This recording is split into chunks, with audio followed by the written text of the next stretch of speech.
It's a Monday afternoon from the overcast but still picturesque Alcyon Park here in Pitman.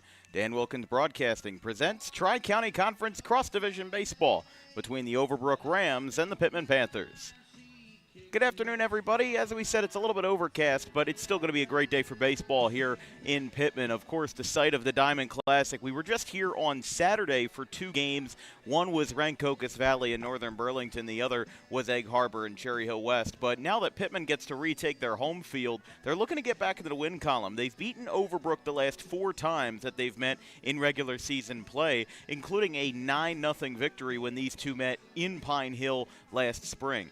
But Overbrook is trying to catch Pitman at the right time, and Pitman is trying to catch Overbrook at the wrong time. Both of these teams have had streaky seasons and come into this late season matchup under 500. Overbrook is 8-10. They currently sit 4th in the Tri-County Diamond. Meanwhile, Pitman is 7-10, and they sit 3rd in their division. Now, there is a good gap between 1st and 2nd, Wildwood and Pennsville, and then Pitman, which attops Clayton and Salem in their division. But it's going to be an interesting matchup nonetheless because, again, Pitman had such a big senior class last year with the likes of Nick Watson, Hudson Rue, Jake Sharrow, Aiden Stranahan, and the list goes on, that a lot of people didn't know what to expect this year from this team.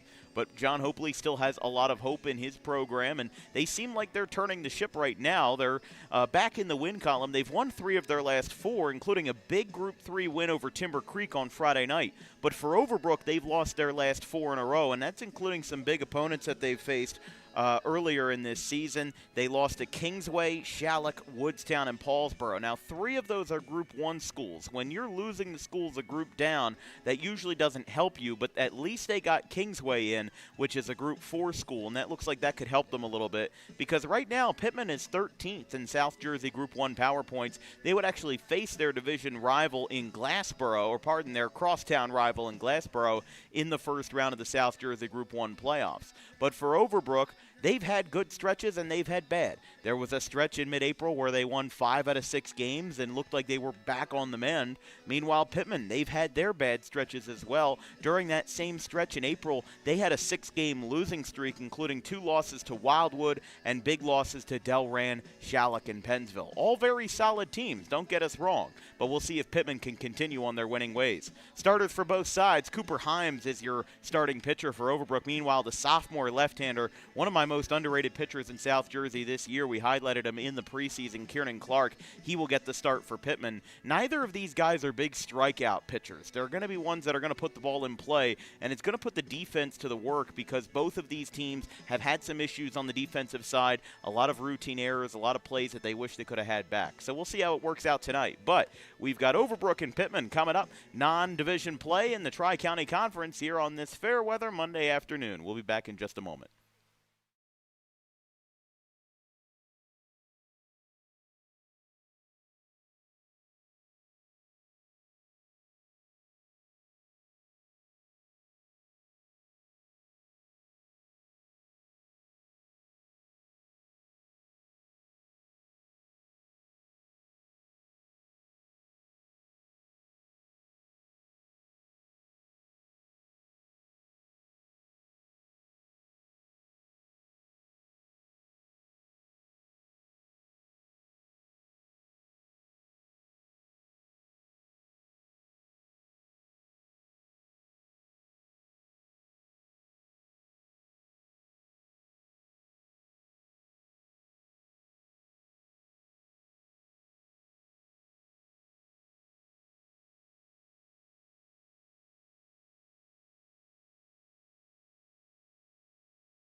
He's donning the number 34 and the shortstop for this one. First pitch. There's a line drive into center field. That one is going to drop, and it's going to go to the outfield wall. 1 run will score. Spence is going to make a huge arc around third. She will score to make it 3-0, and here comes the runner to score. It's an inside the park home run for Ella Hayes to make it a 4-0 game, a 3-run inside the Parker to the 2.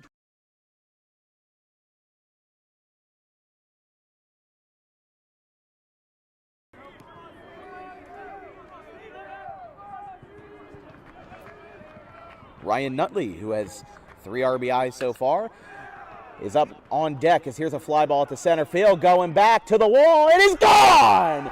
3-run home run, Steve Schaefer. He rockets one out, and it's 9-2.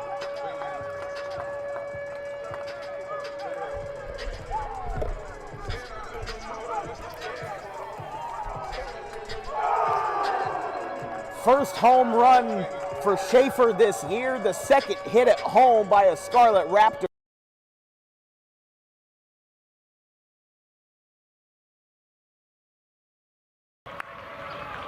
One nothing Red Bank.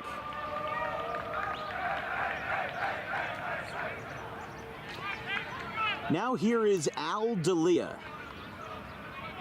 The man they used to call Big Al has now slimmed down, and he still hits dingers.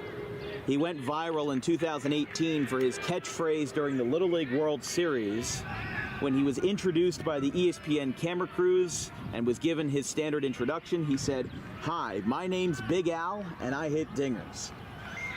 And that sentiment still holds true today. He had his first career high school home run versus Rumson Fairhaven in their opening game of the campaign last week. There's a swing and a miss, 0-2. But D'Elia, kind of a folk hero for baseball players who just want to hit the ball far and have fun while doing it. The poster child now is the poster big fella. Fly ball right center field. This is going to be a sac fly. Taken in by Terranova, and Big Al might not hit dingers, but he certainly drives in runs. It's 2-0.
In life, the road ahead is full of possibilities, but to navigate it safely, you need the right skills.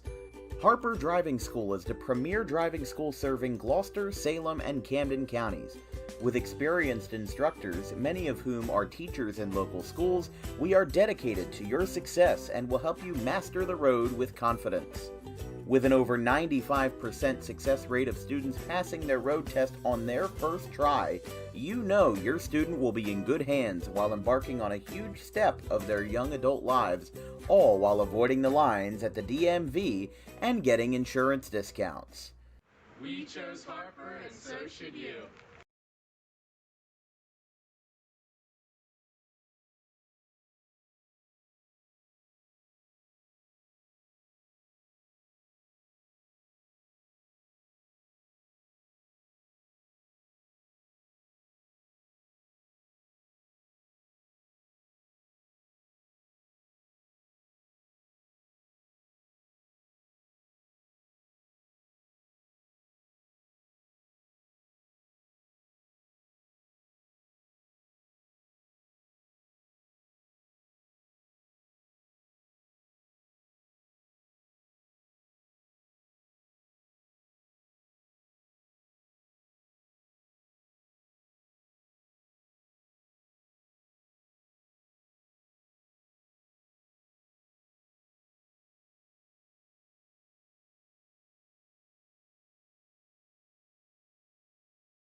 Welcome back from Alcyon Park. Your starting pitcher for the Panthers will be Kieran Clark, the sophomore left-hander. Comes into this game with 20 innings under his belt this year, 4 walks, 20 Ks, a 2.10 ERA, and a whip of 1.30. As we said, he is not the biggest strikeout guy, but really neither Cooper Himes or Kieran Clark will walk a lot of guys either. So really the synopsis on that is that a lot of these guys are attacking the zone. They don't throw all that hard, but they find a way to put the ball in play and get outs, which will be very important in this game, as defense will certainly be something that John Hopley and Greg Himes will want to work on. Your starting lineup for Greg Himes and the Overbrook Rams, leading off will be Chase Teramagra in center field. Cooper Himes is your pitcher batting second. Tyler Wood in right field batting third. Seth Clement is the first baseman batting fourth. Connor McNally is your catcher in the 5 slot. Tyler Berger at third base. Younger brother of Eric Berger, another Overbrook grad who is now at Camden County College. He bats sixth. Cameron Daly is your shortstop in the 7 slot. Luke Boyd at second base batting eighth. And Jim Green in left field in the 9 slot for Overbrook's Greg Himes. They come into this game at 7-10, 4th out of 5 in the Tri-County Diamond Division. It's about 60 degrees at first pitch here from Alcyon Park. Like we said, we were just here on Saturday for the doubleheader in the second round of the Diamond Classic, but today it's just your standard baseball. It's Tri-County Diamond Baseball. Overbrook and Pitman. Kieran Clark ready to go. Teramagra, your leadoff man in center field, and the first pitch is outside, and we're underway. First pitch at 4:04 p.m., mostly overcast on this Monday afternoon from Alcyon Park.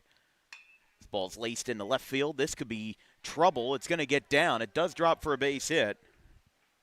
Almost taking a wrong turn to it. Mason Smith, he's able to bring that one in, but Teramagra, leadoff base hit. Just the second pitch of the game. That's not easy, being able to get the ball down and kind of bloop that base hit in the left field. Again, taking a ball that was outside and then pulling it to your hitter's side. Not easy at all, but Mason Smith was able to corral it in and hold Teramagra to one base.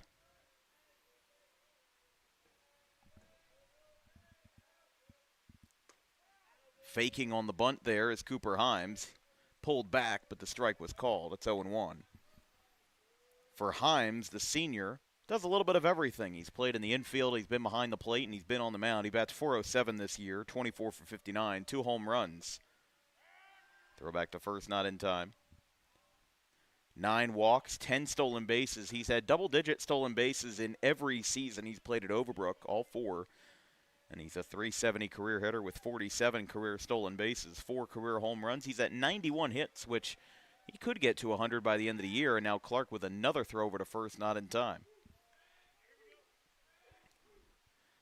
Lefties are always known for that elusive pickoff move where you get to move that foot to the side of the mound. It's a perspective thing where that runner really gets caught off guard. He did flinch towards home plate on that head nod or head turn, but he was able to pull back in time. It's 1-1 to Himes. As we mentioned in the open, Overbrook 8-10. They were 8-6 as of April 29th, but they've lost their last 4 straight. Himes chases one high, and it's 1-2. That's Josh Pearson behind the plate for Pitman, not batting today. Defensive-only catcher for the Panthers. They've lost to Kingsway, Shalleck, Woodstown, and Paulsboro. All 4 games during their losing streak, they've lost by multiple runs, including a 10-0 loss to Kingsway. That one is outside, corner, strike 3. And Himes is down on strike for the first out of the ball game.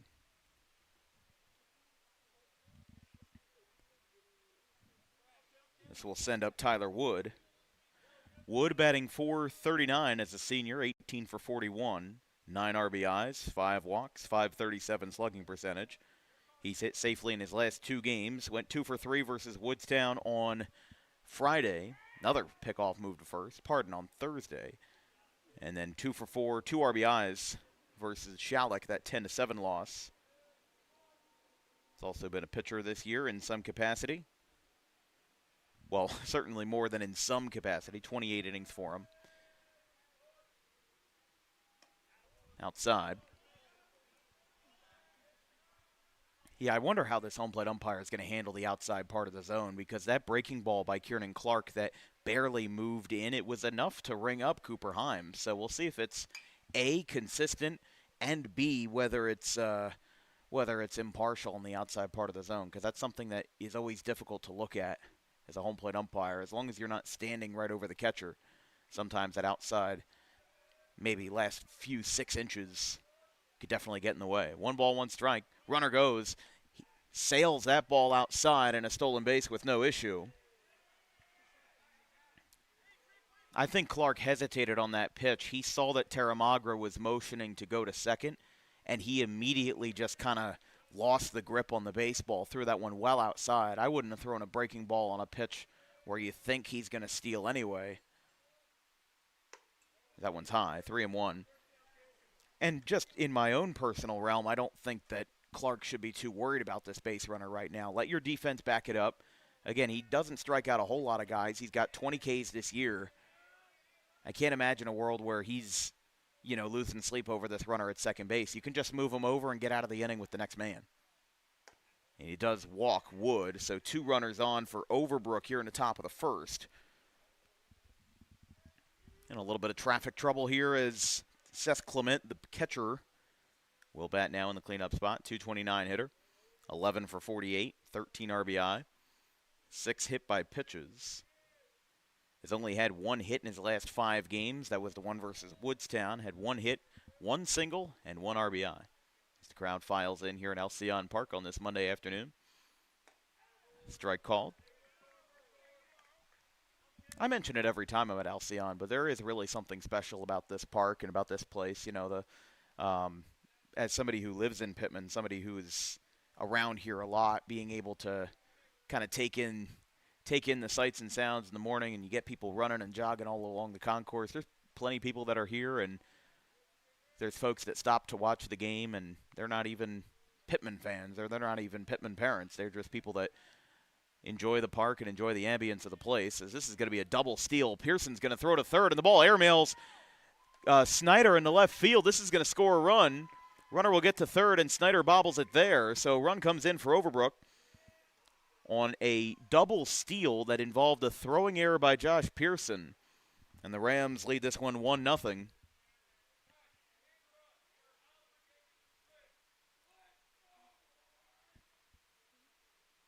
Well, maybe my field mic picked up a little bit too much, but from the dugout there, it sounded like Overbrook was saying that was a hit and run and that was not designed to be a double steal. So maybe they got away with one, per se.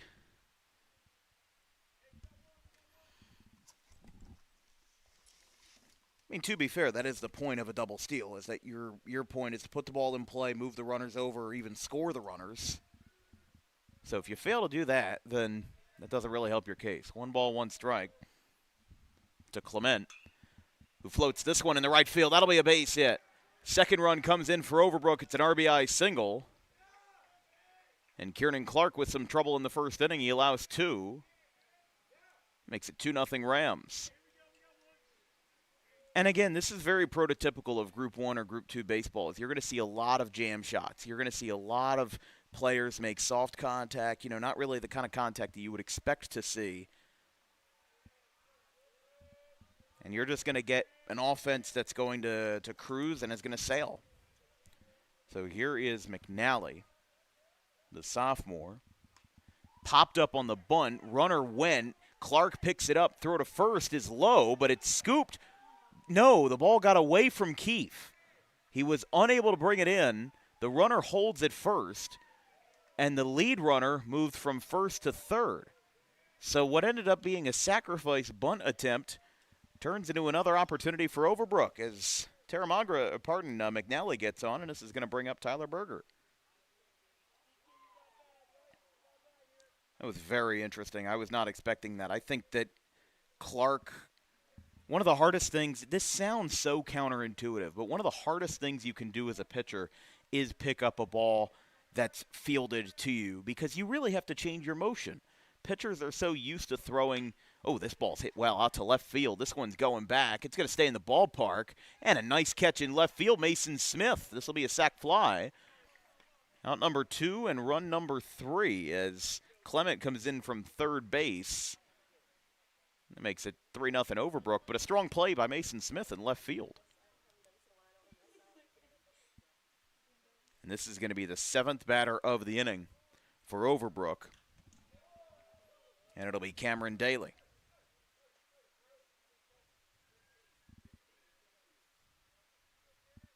We will have a courtesy runner for the catcher at first base.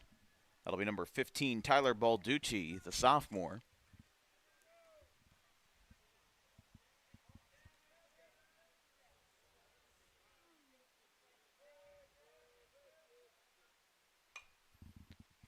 Popped up on the first pitch. He's got a chance to get this. Pearson going over, and he lost it. Couldn't pick it up in the clouds, and that will be, well, that actually won't be a fielding error against Pearson because it never touched him.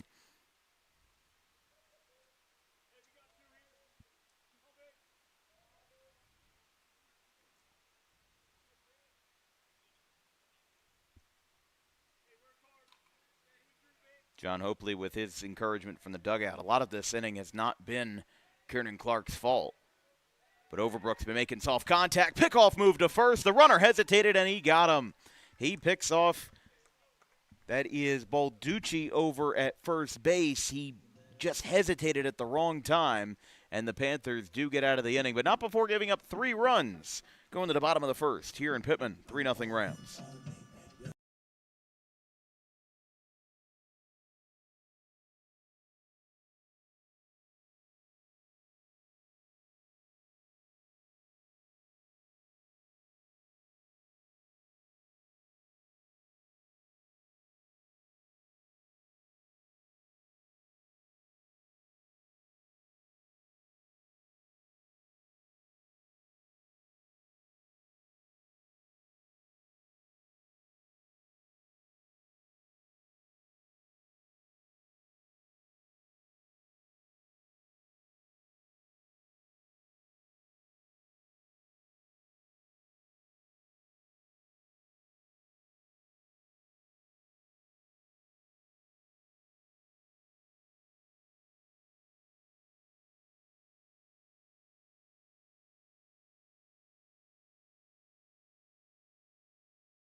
Cooper Himes is your starter for Overbrook this afternoon.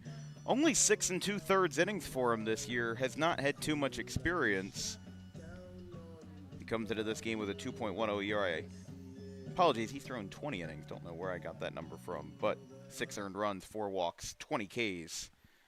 I think that might have been left over from yesterday with Egg Harbor Township's pitcher. But Pitman starting lineup for John Hopley will see the following. It'll be Logan Williams, the center fielder, leading off. Drew Keefe, the first baseman, bats second. Carter Snyder at third base, batting third. Dylan Tyler is the second baseman in the fourth slot. Mason Smith in left field, batting fifth.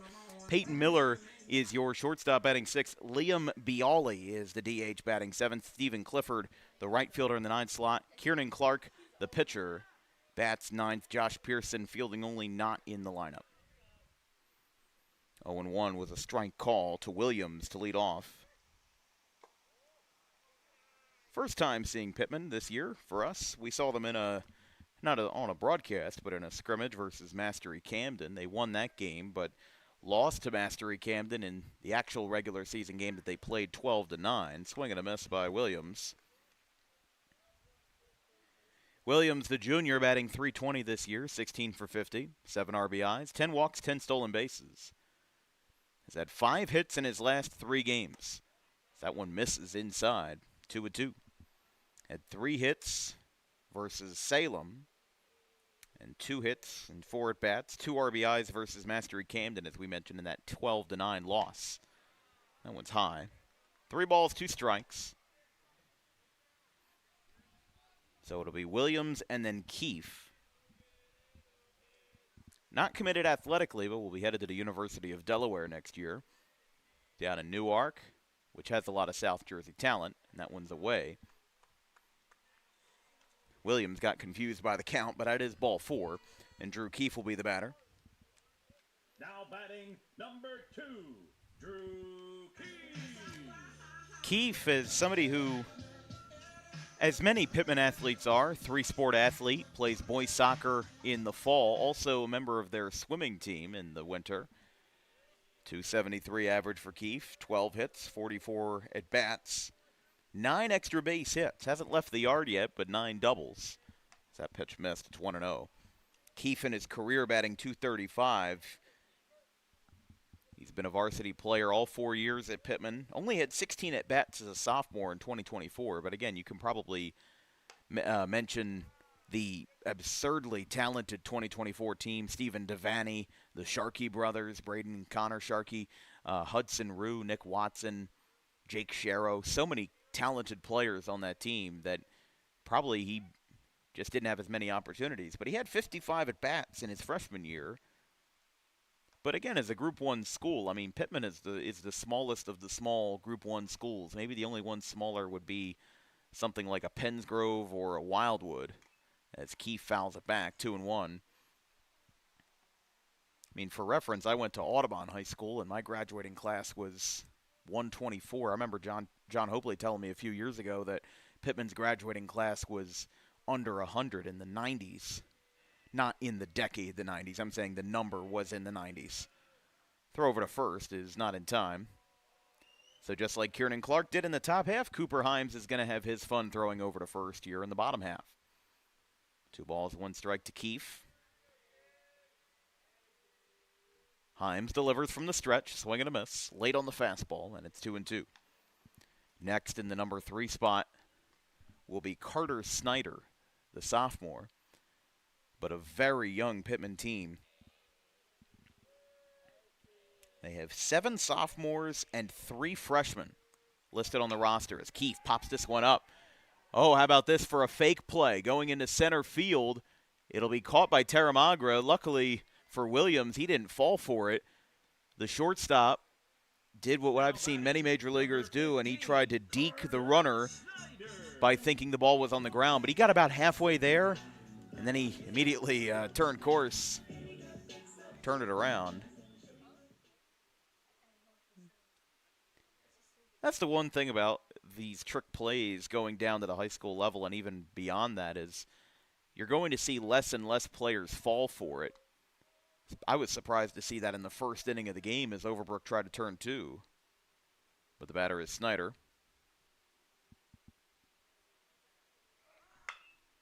Ground ball, third base side, picked up by Berger. Throw to first is in time. It moves the runner to second. That's out number 2.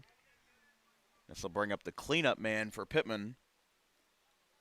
Now batting, number 1, Dylan. So here's Dylan Tyler. Dylan Tyler batting .279. 5 RBIs, 12 for 43. Last hit was versus Salem in a 17-3 win back on May the 5th. Salem still without a win this year. There's a strike called. Taking a look at the Tri-County Classic standings as of today, Wildwood leads the division by overall record of 14-7. Pennsville has the best division record, and they did clinch the division with 2 wins head-to-head over Wildwood. So Pitman is in third at 7-10, Clayton in fourth at 5-10, and Salem still without a win at 0-14. 1-1. Popped up by Tyler. This one's got a chance in the infield going out towards the dugout, and it goes out of play. So it'll be 1-2. It'll be 8-9-1 in the top of the second. Cameron Daly and then Jim Green for Overbrook. As Pitman looking to get on the board. They got a walk from Logan Williams, but have yet to record a hit in this game. In the on-deck circle, if Pitman's inning continues, will be a freshman in Mason Smith. Here comes a throwback to second. Williams almost made the same mistake that Connor McNally did in the top of the first. He was deked by a pickoff move and went towards third and then immediately had to change course and head back to the bag. 1 ball, 2 strikes. Himes delivers outside. 2-2. Sun's starting to peek out here at the picturesque Alcyon Park, the host of the Diamond Classic Finals on Tuesday, May the 19th. That'll be outside. Throw to third is going to beat Williams. Oh, and he got in there. How about that?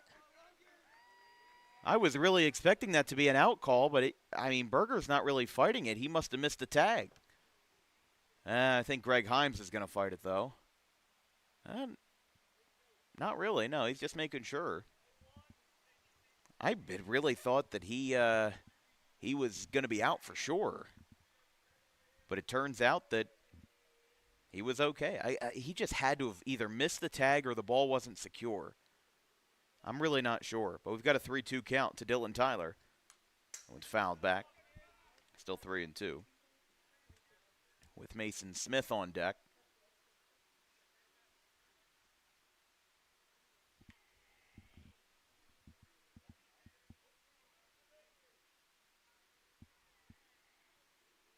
Three balls, 2 strikes, 2 outs. A 3-0 Overbrook lead here in the bottom of the first inning. The 3-2 is a swing and a miss. Cooper Himes gets the strikeout, and Pitman strands the runner on third base. We're through 1 here at Alcyon Park. It's the Rams 3 and the Panthers 0.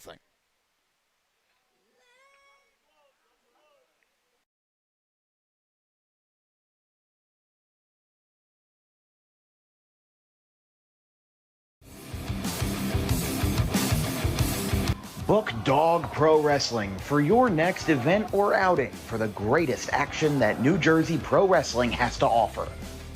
Any place, any time, any setting, Dog Pro Wrestling will bring the action to you, and you won't want to miss it for moments like this.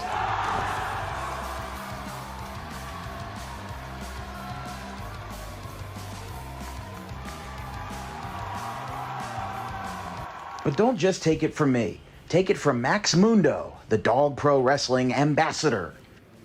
This is Max Mundo with Dog Pro Wrestling.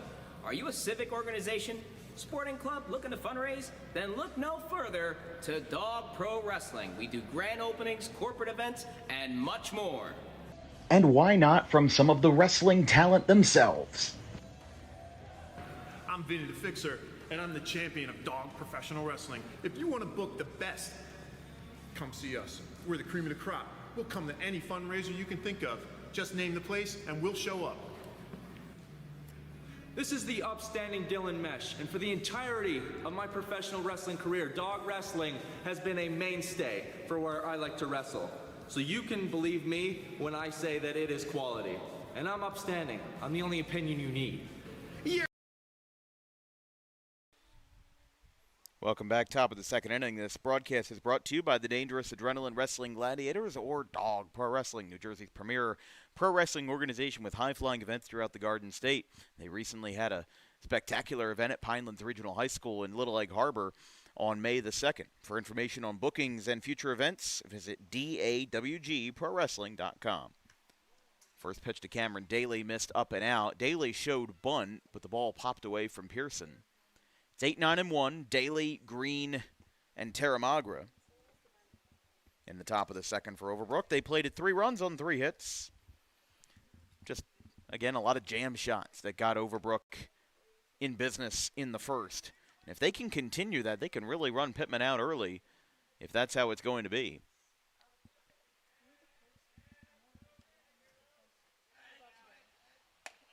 That'll be outside, and it's 3-0.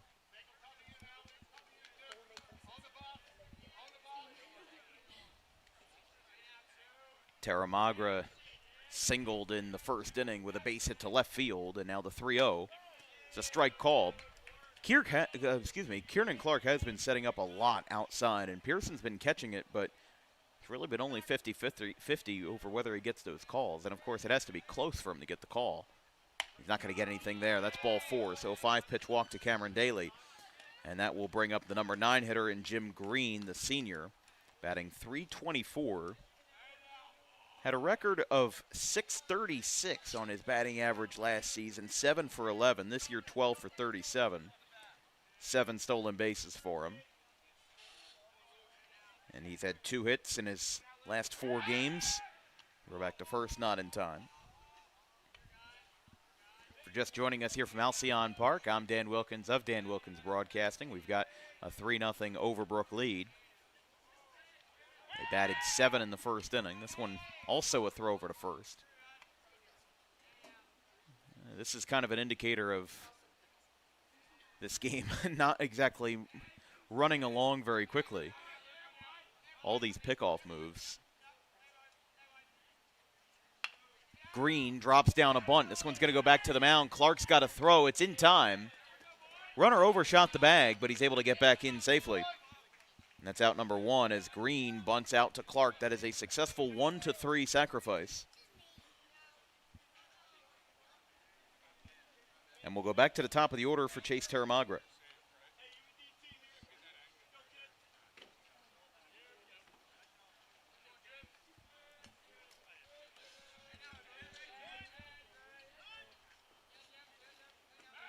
Clark throws back to second. No, he's going to hold on to the baseball.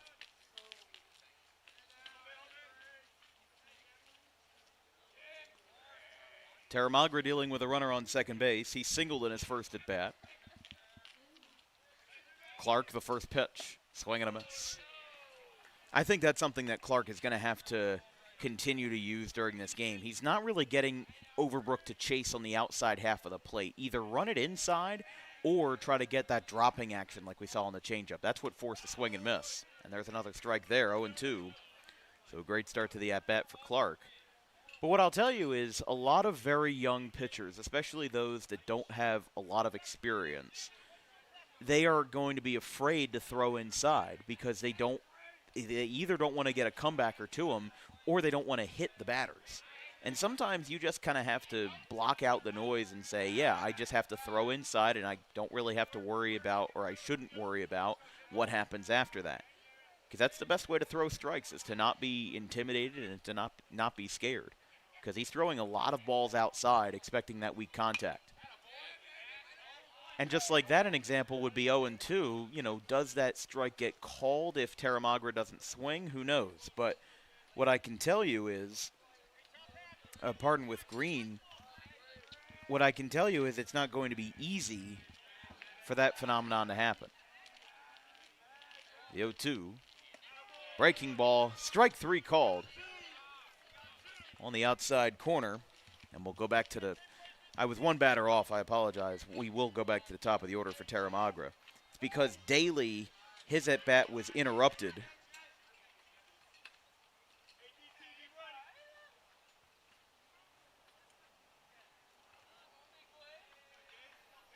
Because the pickoff move at first base. They're going to throw down to second. Nobody's there. I don't know what happened, but the ball's into center field, coming around third, and scoring from second base on a throw where nobody was home. It's 4-0 Overbrook as Luke Boyd comes in to score. A rough error that time on Josh Pearson. That's his second throwing error of the game. And now Teramagra will have the bases empty. 2 outs, top of the second. Strike called outside corner.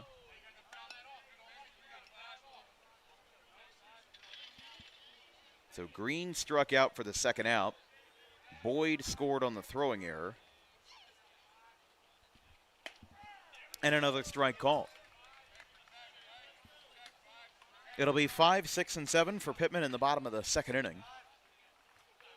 Leading off with Mason Smith, Peyton Miller, and Liam Bialy. That one's outside.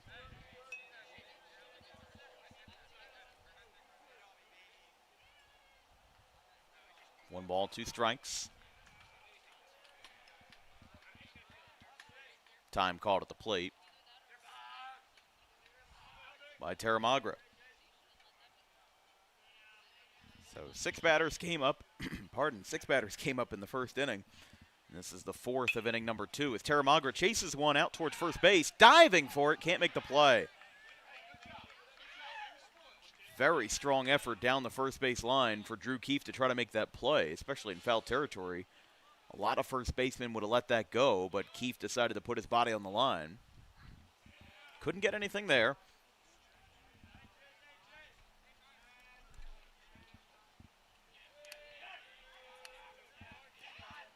2-2 outside. So 3 balls, 2 strikes, 2 outs. Already a run home for Overbrook in this inning. They're going to try to expand on it here at the top of the order. Clark's the 3-2. Fly ball, shallow center field.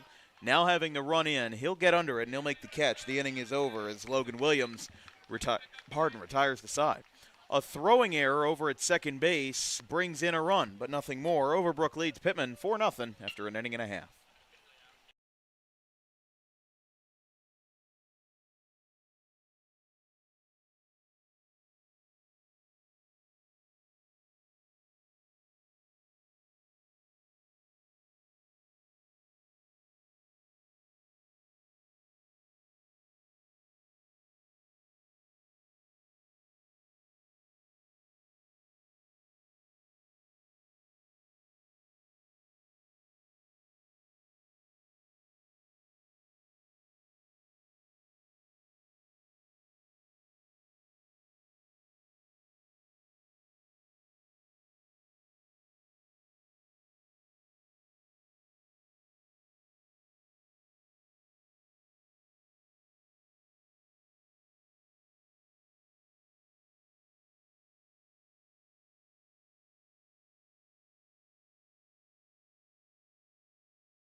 Batting, number 21, Mason Smith.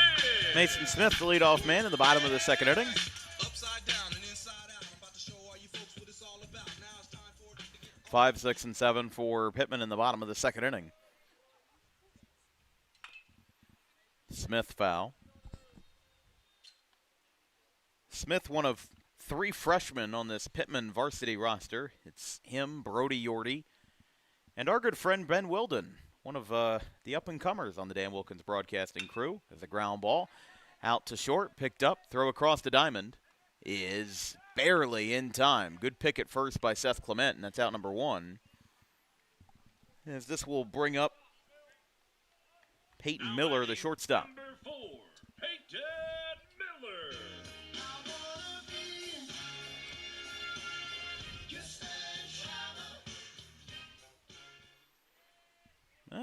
Using Sledgehammer Peter Gabriel for the walk-up song. Maybe the kids are all right after all. 0-1 to Miller. For a long time, that was the walk-up song, I believe, of Chipper Jones when he was in Atlanta. There were a few other players that would use that song, but it's 0-2 to Miller. Making quick work of them here in the second. Liam Bialy, the DH, is next, and a waiver and a miss. Miller goes down on strikes. Second strikeout for Himes, and that's out number 2. Number 22, Liam Bialy.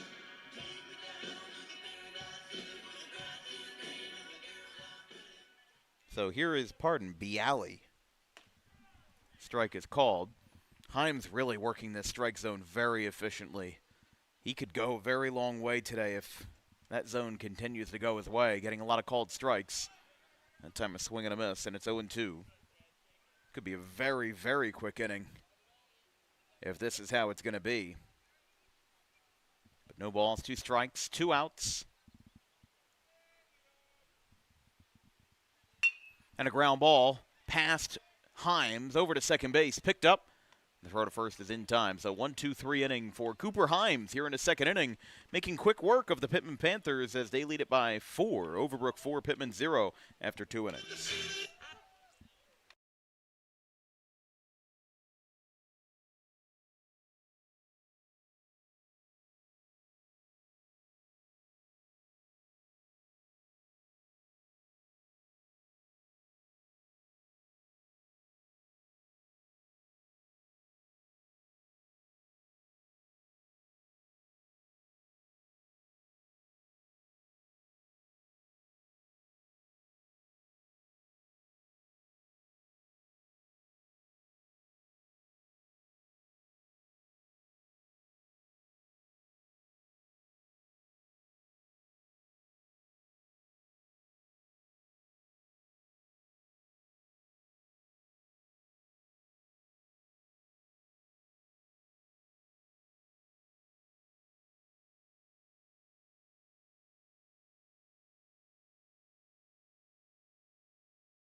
Clark still on for the third inning as he'll face Himes, Wood, and Clement here in the top of the third inning here from Alcyon Park. Just about 60 degrees today.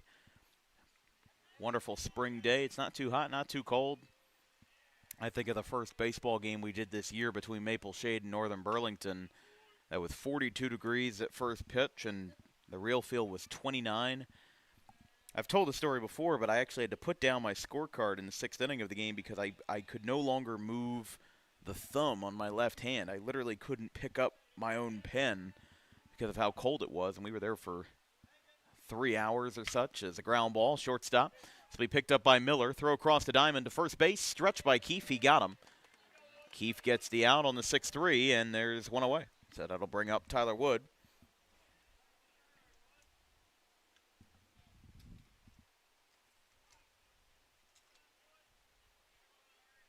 But we were talking about Pittman's involvement with DWB, and I've mentioned before that the story goes that Pitman was the first team outside of my own high school to get our services of broadcasting.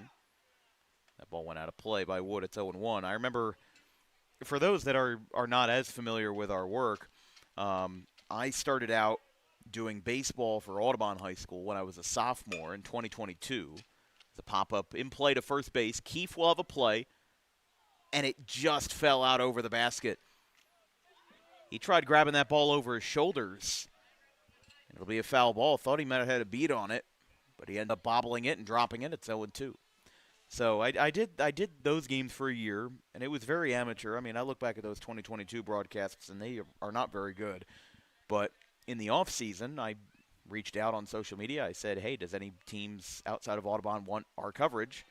And the first person to message me was John Hopley.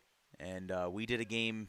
I stood out in right field with all of this equipment, and we covered the Woodstown-Pittman game. Woodstown won the game 12-8. A very cold April day as a swing and a miss. Clark picks up the strikeout. That's out number 2. That's his first strikeout. Pardon, his second strikeout of the game. And it'll now be Seth Clement. But from there, a lot of people in Pittman have come to appreciate our work. I mean, we've done a lot of Pittman football, basketball, baseball, soccer as well. As it's 1-0 to Clement. And that's how we got in touch with our 2 crew members that we have, Ben Wilden and Micah Frost. Now, Mike hasn't done too much stuff for us lately, but Ben has been one of our, I don't want to say rising stars, but it's, for the fact that he's a freshman, he's so dependable and knows so much about the games that he covers, has a lot of talent in basketball. I'm very excited to have him as a crew member, as it's 1-2. He'll be working with us in the Wildwood tournament that we have scheduled for May the 17th. That's a 6-team tournament where the semifinals and finals will be played at Wildwood High School. Time is called at the plate by Clement, and it's 1-2. So Clark trying to carve through this Overbrook order as quickly as Himes did for Pitman in the bottom of the second, and he gets a swing and a miss. So Clark finally runs inside. Pearson's going to get a throw down to first, and he does beat the runner to retire the side. So 2 Ks for Micah Frost. He's now got 3 on the day. He'll try to improve his numbers and get the offense working in the bottom of the third inning. Overbrook 4, Pitman 0.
Stephen Clifford, the leadoff man for Pitman in the bottom of the third inning. It's Clifford, Clark, and then back to the top of the order for Logan Williams.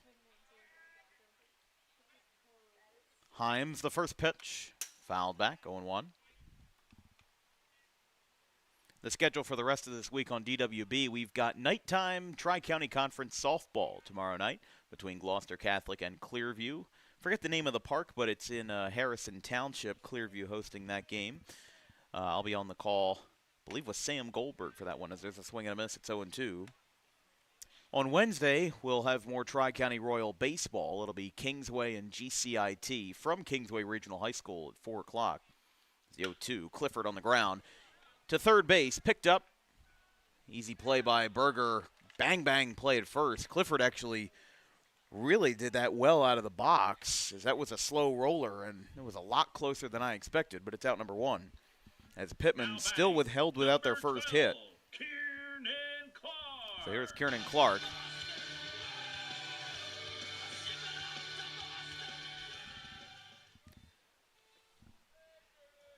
So Clifford grounded out to third base, and a strike is called to Clark. It's 0-1. Logan Williams is on deck. He's the only other player, the only player for Pitman to have reached base with a leadoff walk, though it misses away.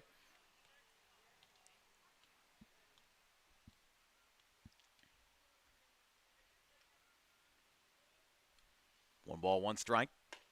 Strike call. Beautiful fastball right down the middle, and it's 1-2. 4-0 Overbrook here in the bottom of the third inning. Here from Alcyon Park in Pitman. The 1-2. Jammed foul off the bat of Clark. But as we were saying, Kingsway and GCIT on Wednesday. Then Thursday, Friday, Saturday are dedicated to the Region 19 Final Four for Rutgers Camden.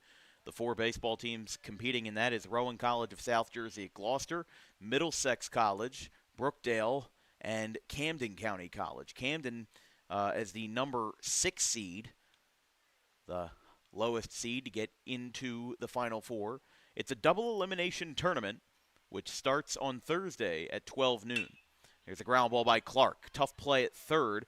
Actually, almost the same play as Clifford, unable to get the tag. Berger threw it away down the third base line. Now batting. Greg Himes coming out to ask for He's going to come out to ask for an appeal, make sure that they have the same play, make sure that they have the right call.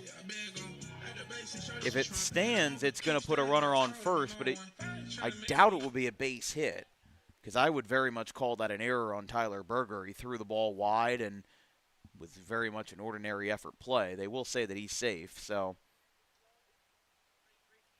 Himes might not be thrilled about it, but he's not going to argue it any further. We have a courtesy runner. Oh, and there you go. It's Benny Wilden at first base.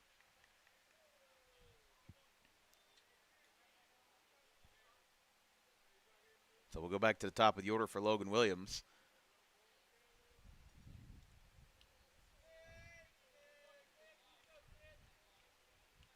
Williams walked in his first at bat, and he'll take up here.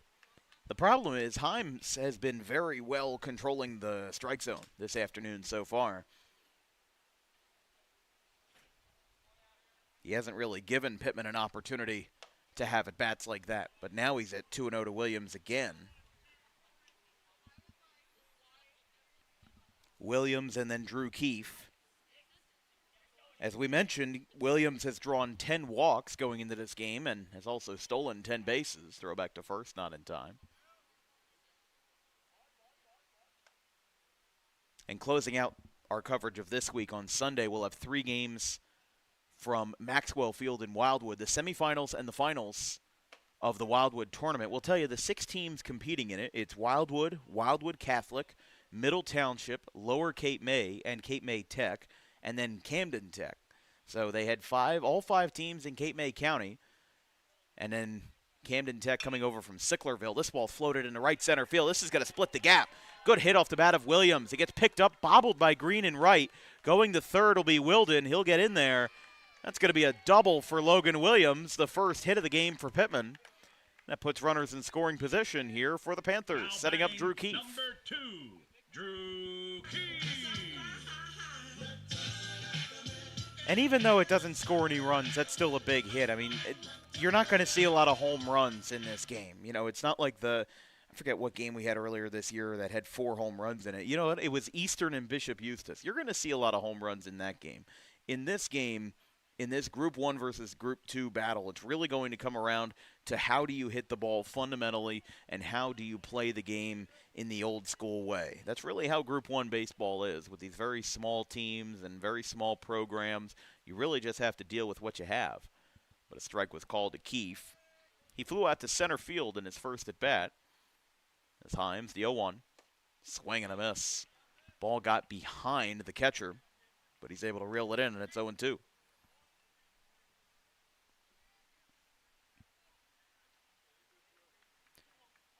The good thing for Keefe is that even if he hits it to the same spot as he did in the first at bat, it'll be deep enough for Wilden to at least try to come in from third. The 0-2. Strike 3 on the outside corner. A slightly generous call, if you ask me, but it's 15, the third strikeout. Keefe goes down looking, and that's out number 2. Carter Snyder, the batter. And now a quick meeting with Greg Himes and their mound visit. This broadcast is brought to you by our friends over at Harper Driving School. Over 90% of students who take their New Jersey State driving test with Harper pass on the first attempt. You can book an appointment today at Suite 4 of the Total Turf Complex in Pitman at 614 Lambs Road. And quite literally, if you left this ballpark right now and drove towards Harper Driving School, it might only take you about a minute to get there. I passed it on the way here. So 2 runners on, 2 in scoring position. Wilden on third and Williams on second base.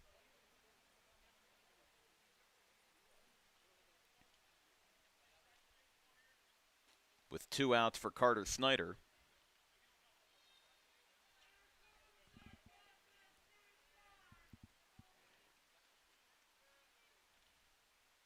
Snyder pops it up foul. It's 0-1.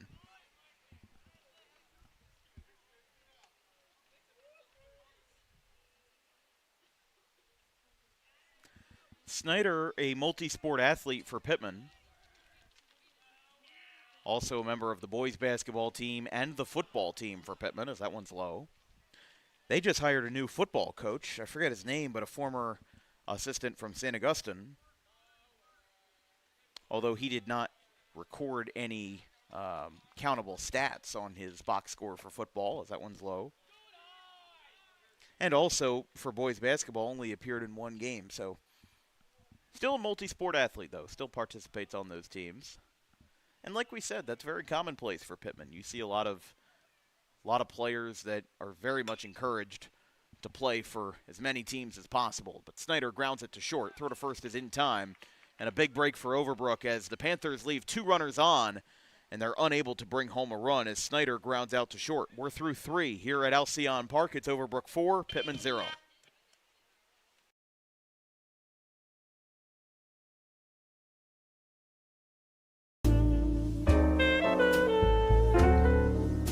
May is Mental Health Awareness Month. It is the responsibility of all of us to make sure that our friends, family, and anybody who we hold dear in our lives is feeling well. The problem with spotting mental health issues is that the symptoms aren't that obvious. Just because someone is okay or appears okay on the outside doesn't mean that they're okay on the inside. It's important that if they are in distress, that they call the right people and they get the help that they need. And it is very important that we treat each other with respect, regardless of who you are or where you come from. But it is just as important that we treat ourselves with respect, regardless of the situation going on in our lives.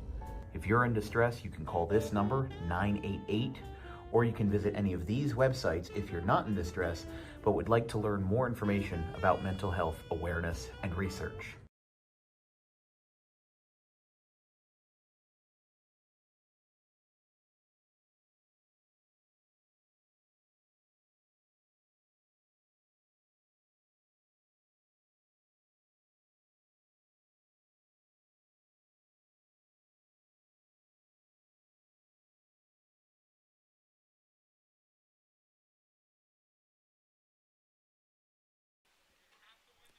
Welcome back. Top of the 4th inning here from Alcyon Park.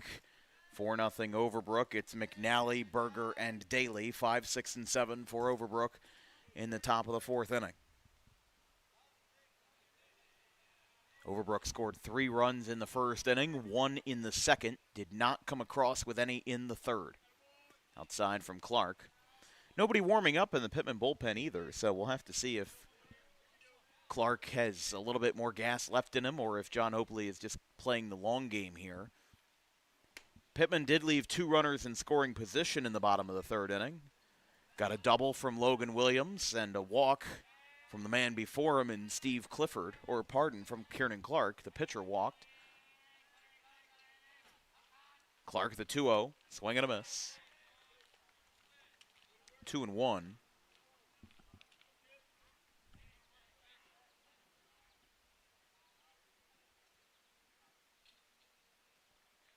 McNally, the sophomore, batting .480, 24 for 50, 4 extra base hits, 6 walks, and 7 stolen bases. That one is low. 3 balls, 1 strike.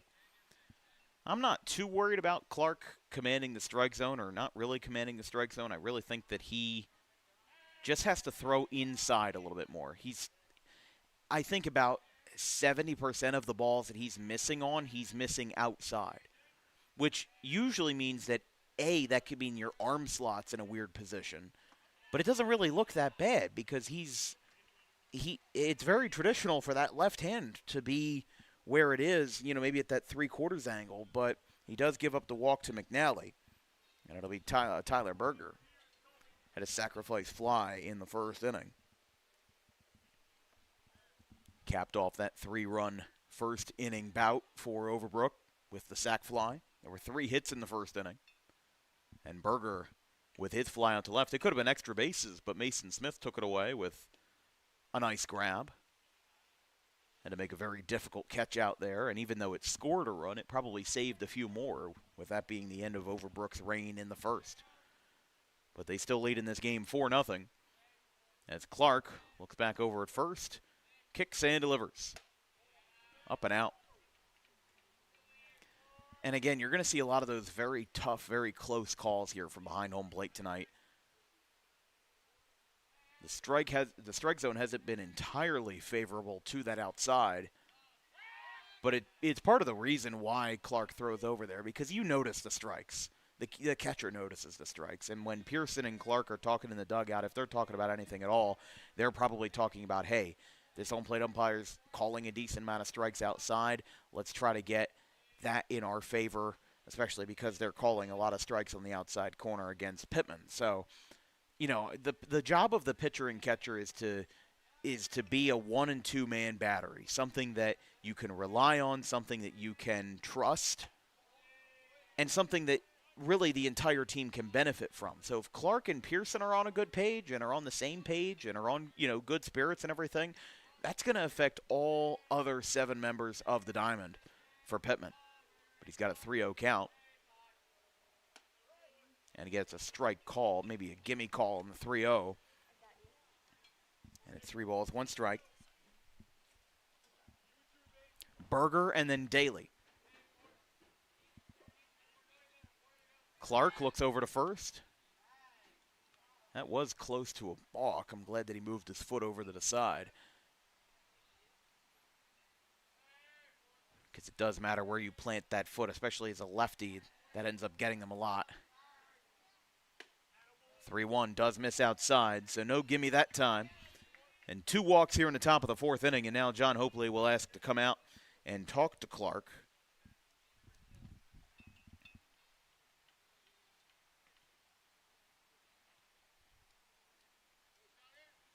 I don't think he'll come out. I think that really he's going to just try to make sure that he's, builds up his confidence back. And honestly, a lot of times during these situations, Hopley's not even really telling him what to throw. He's probably just telling him, hey, you've got this, just settle down, you'll be okay. I would have to imagine something's going to come up about these guys, throwing more strikes, but obviously the coach cannot will the pitcher into throwing more strikes. That really just comes from the pitcher's end only. So hopefully he knows what he's doing for sure. He was a longtime assistant with Pitman before he got promoted to head coach in 2020. So he's been here ever since the pandemic. But this has really been a transformative year for Pitman, just in the sense that they're finally coming down after years of very strong resumes in South Jersey Group 1. They made it to the quarterfinals in 2022, or 2023, pardon. Keefe moved in at first base expecting a bunt, but a strike is called. What I'm saying is that they had years of being top 4, top 5 in South Jersey Group 1, and now, with how big of a senior class left in 2025, it really left a big gap in Pitman's repertoire. Pulling back on the bunt and another swing and a miss, so now Pitman knows what Overbrook's up to here with the fake, and it's 0-2. To Daly. He walked in his first at-bat to lead off the 2nd inning, was called out as a part of a sacrifice bunt. The 0-2. This one's floated towards center field. It's caught by the second baseman crossing over the bag. He'll make the play. But that is out number 1. Really like that play that time by Dylan Tyler. I mean, I would have liked to see the shortstop go after it, but at the same time, I can't really blame you or fault you, because if that's the best play you could have, that's the best play you can have, and you still recorded the out. Really wasn't a chance of them getting a double play on the ball, but a nice catch by Dylan Tyler. There's been some good defense in this game. Mason Smith had a nice catch in left field, and Dylan Tyler the same at second.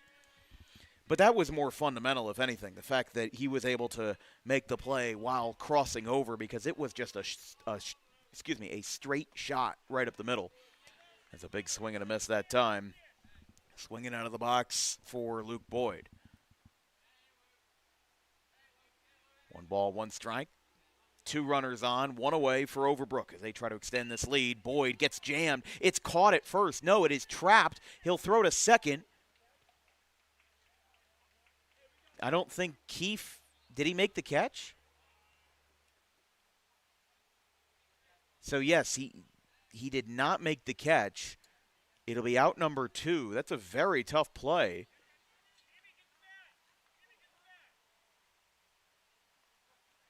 Yeah, there's a lot of confusion here. There's a lot of confusion over whether or not Keefe caught that ball. John Hopley's going to ask for some clarification. If he did, then the runner at second is out via double play. But if he didn't catch the ball, then it would be a standard 3 to 6 fielder's choice. Now be out number 2, and the runner would hold it first.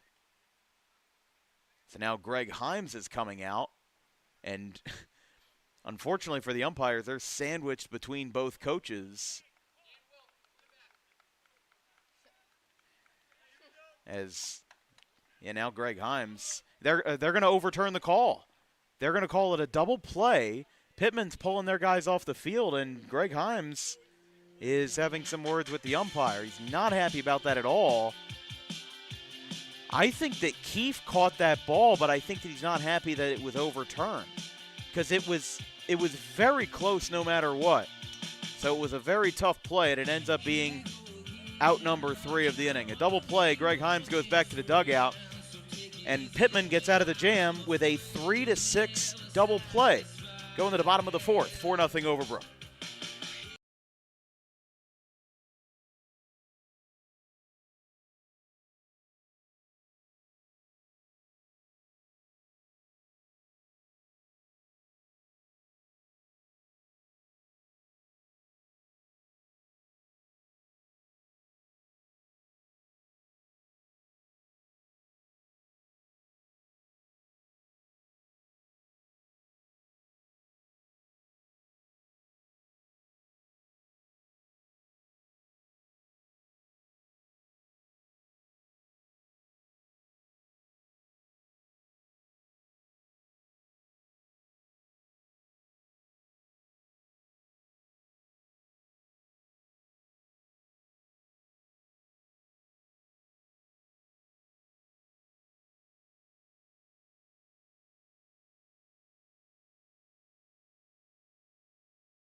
Now batting, number 1, Dylan Tyler.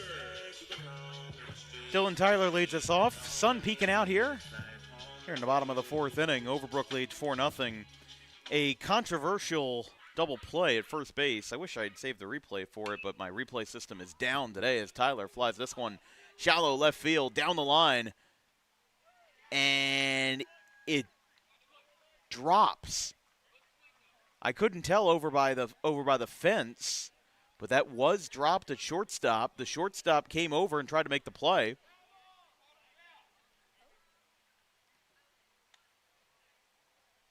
And there was some confusion there. It's a foul ball. I don't know why Tyler was standing at first as if it was a base hit. That ball wasn't even really close to the fair line. But it's 0-1. Himes delivers, and a swing and a miss. That slider outside has really gotten a lot of Pitman hitters so far today, and they've struggled with it. No balls, 2 strikes. Himes delivers. Foul tip into the glove, and that's 1 out, as the batter will be Mason Smith. Batting, number 21, Mason Smith. 4th strikeout for Cooper Himes. Upside down and inside out. I'm about to show all you folks what it's all about. Now it's time for them to get on the mic and make. First pitch, grounded foul down the third base line. Picked up by Berger.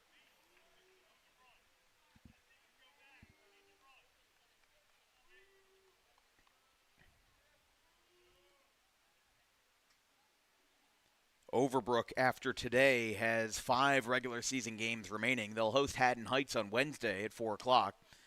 They will travel down the AC Expressway to go to Holy Spirit in Absecon on the 15th. And then 2 of their last 3 are at home. Camden Tech on the 20th, Haddon Township on the 21st, and Cinnaminson on the 22nd. 3 games in 3 days as he got him over at first base. Bang, bang play. Very difficult play over at first. It's a 3-1 ground out picked up by Clement and finished by Himes. And the batter will be Peyton Miller. Now batting,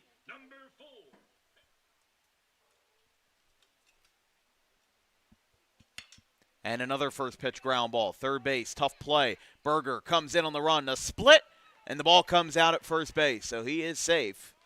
Not a throwing error. Very difficult play. I would personally score that a single, but we'll see how the home book scores it. 22, Liam Bialy. So Bialy will be the batter in the 7 slot, designated hitter.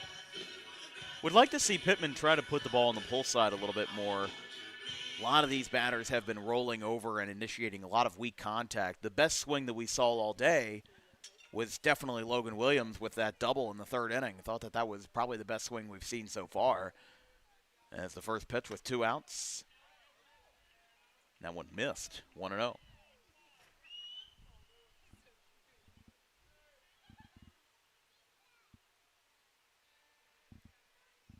The strike called, 1-1.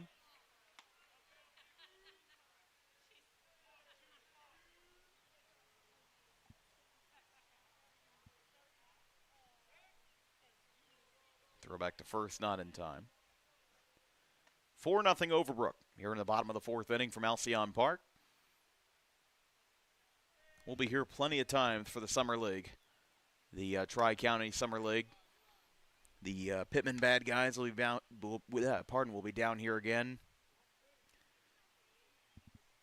1 ball, 2 strikes. Didn't see the signal from the home plate umpire on the first ball. I apologize. That is a swing and a miss. Inning is over. Strikeout swinging for Peyton Miller, for Liam Bialy, excuse me. That's 5 strikeouts for Cooper Himes. He's been rocking and rolling, and so have the Overbrook Rams as a whole. They'll look to get some more. Through 4, it's 4-0.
Top of the 5th inning.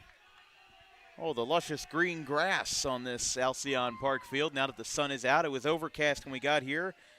And now the sun shining on this Monday afternoon. Overbrook leads at 4-0. They scored 3 runs in the 1st inning, pushed 1 across in the 2nd, but it's been radio silence since, as in the top of the 5th. Kieran Clark still on the hill. Despite the deficit, Pitman still riding with their man, the sophomore, as that one's away.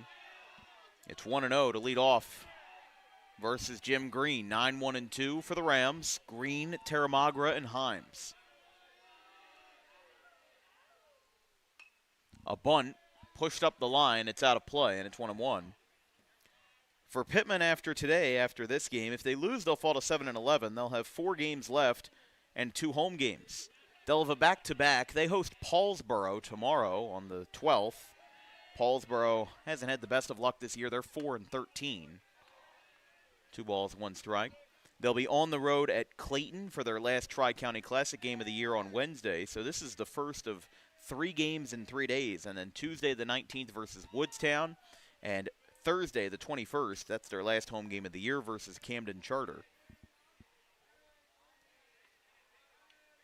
But when Pitman played Paulsboro last year, they won 1-0 over them, as that one's outside. 3 balls, 2 strikes.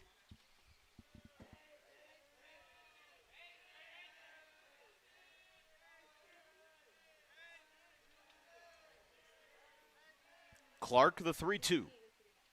And that one is outside. Just a miss that time as Green gets aboard to first, and we go to the top of the order. He allowed 2 walks in the 4th and got out of it. But that is the 4th walk that he has allowed in this game. Going to have to work on getting back into the strike zone here for Pitman to contend in this game. Looks over at first, the first pitch, bunted fair.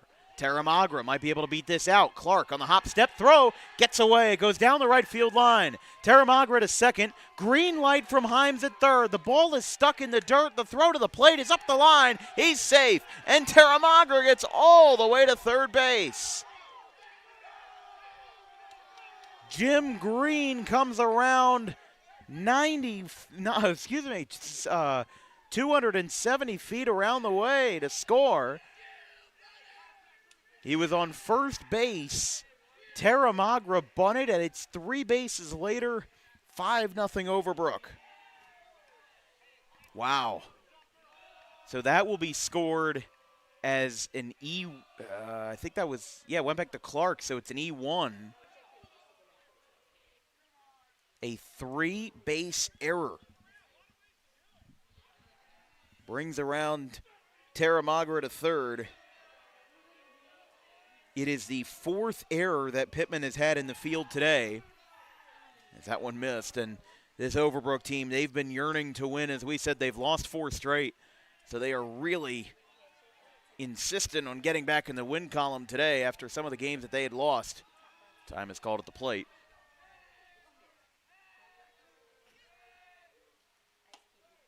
Strike called.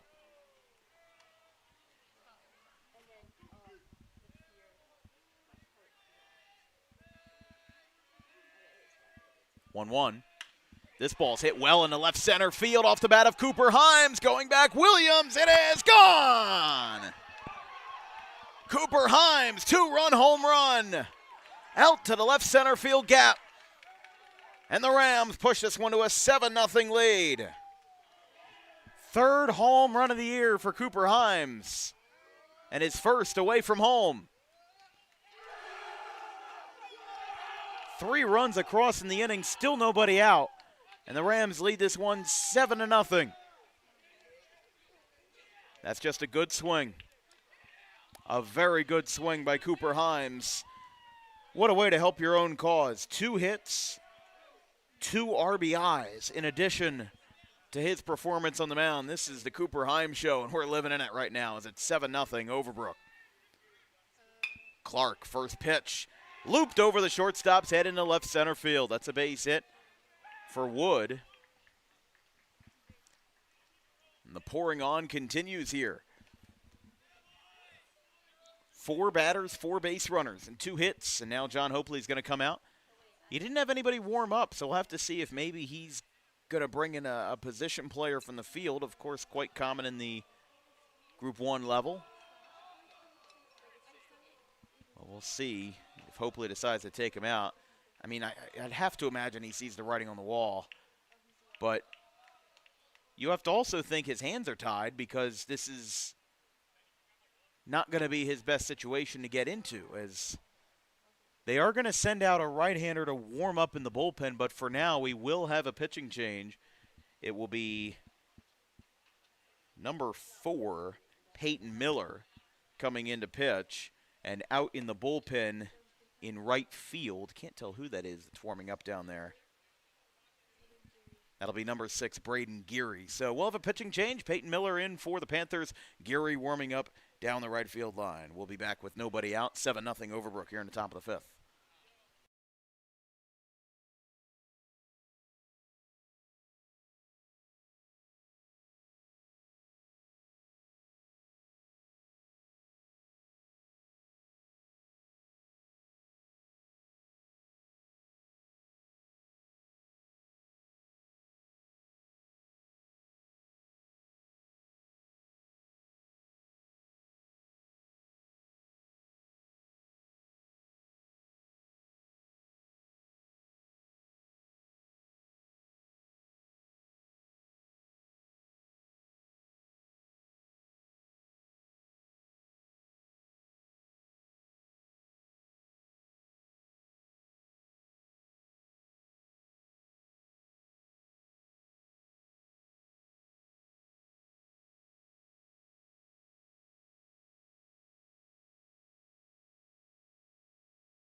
New pitcher for Pitman is Peyton Miller, 5.83 ERA in 6 innings, 3 walks, 5 Ks. His last appearance was on Wednesday versus Mastery Camden, through 1 inning. Has had 4 different appearances this year. 1 was of 3 innings, and the others were all 1 inning each. Definitely had a great performance versus Gateway through 3 innings. Had 5 strikeouts. Didn't allow any earned runs, but he also held down the fort in what was a bad loss for Pitman. They lost 19-0 in that game. He came in the 3rd inning and was able to hold Gateway off the board for the remainder of the 5-inning loss. As that one gets away, Pearson's going to backpick to first. No play. And he's safe back in there. It's 1-0.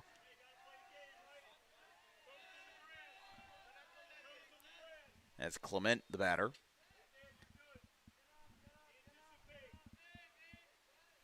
John Hopley commanding a defensive shift here for Pitman. As the 1-0 from Miller. That one gets away. Pearson's going to have a play at second. He'll pick it up. Throw down is scooped, but it's not in time. Runner advances, and it's 2-0. Also a good stop there at shortstop to prevent that ball from getting away.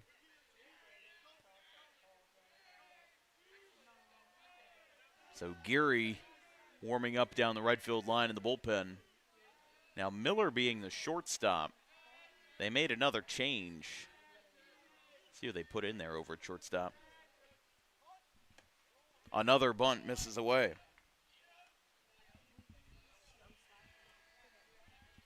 So 3 balls, no strikes.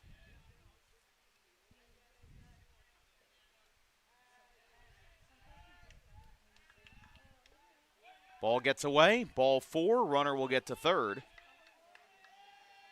And Overbrook's got runners on the corners here. Still nobody out in the inning and 3 runs across.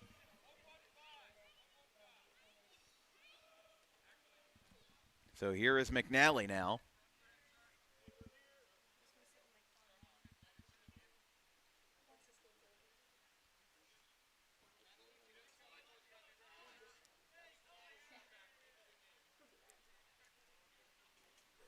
So we'll have a change for Overbrook. They're going to bring in a pinch runner for Clement. This will be number 15. That is, as we mentioned before, that is Tyler Balducci at first base.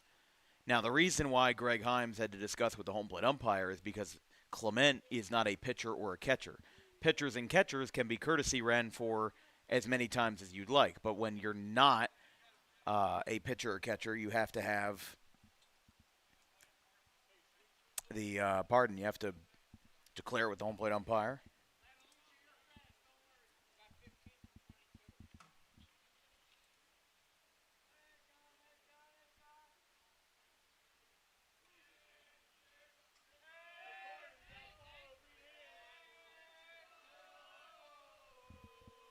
Runner goes. That one's way over the head of Miller. That's going to be a wild pitch as he just airmailed his catcher Pearson. And now Hopley's coming out. Hopley already looking for Braden Geary. I think he's going to make this change now. I mean, this will be very interesting to see Miller come out of this game without any outs recorded, but there's no batter minimum. So he would only have faced 2 batters, and I think that he's going to toss this baseball to his coach, John Hopley. Runners on second and third, so they're going to make a change to stop the bleeding. Braden Geary in the game. Second pitching change of the inning. Third pitcher coming in. We'll see if Miller returns to his original position, and he's actually going to switch gloves. No, that's Drew Keefe switching gloves. So this is Group 1 baseball. A lot of defensive changes. But when we return, still nobody out. It's a 1-0 count to Overbrook's Connor McNally with a 7-0 lead.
Braden Gary, the new pitcher for Pitman. He comes in with a 1-0 count. Nobody out and 2 on. This one's popped up over the mound. Wait, that's caught. Geary caught it. And miscommunication between Geary and Keefe. He'll make the play for the first out. Geary had called for it originally, but Keefe, I guess, didn't hear him. Geary, the sophomore, coming into the game, also a multi-sport athlete, plays in football and basketball. 5.83 ERA, 6 innings, 5 walks, 3 strikeouts, and he's allowed 11 hits. I'm also curious why that wasn't called an infield fly rule by the umpires. I mean, it is an umpire discretion's call, so it's not like they have to call it, but all the criteria was there. 2 runners on and less than 2 outs, and the ball was popped up in the infield. It's a swing and a miss, 1-1. I'm curious if maybe they thought the ball wouldn't be ordinary effort because Geary and Keefe were getting close to it, and it was also close to being a foul ball. So I think generally infield flies are only called when it's in the middle of the infield, as this ball's hit well. Left center field, Smith is there. This is straight away. It's called off for Williams. He'll make the play. This throw is wide. It's cut off by Geary. Can't make the play at third, and the ball gets away. 2 runs are going to score on the sacrifice fly and a throwing error. The ball comes in late, and it's now 9-0 Overbrook. The bases are empty. There's 2 outs, but Overbrook just wiped the bases clean there with that play. I don't understand why Geary threw that ball to third. There was no chance he was going to get that play, and he just threw it away.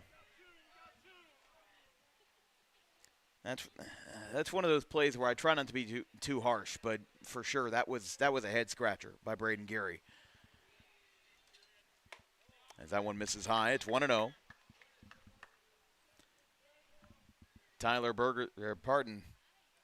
Cameron Daly, the batter.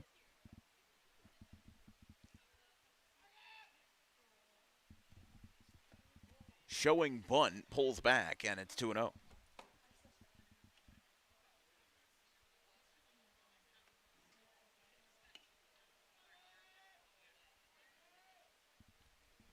Two outs, bases empty. 5 runs across for Overbrook. As the 2-0. That one's high. Got a special guest in the ballpark tonight.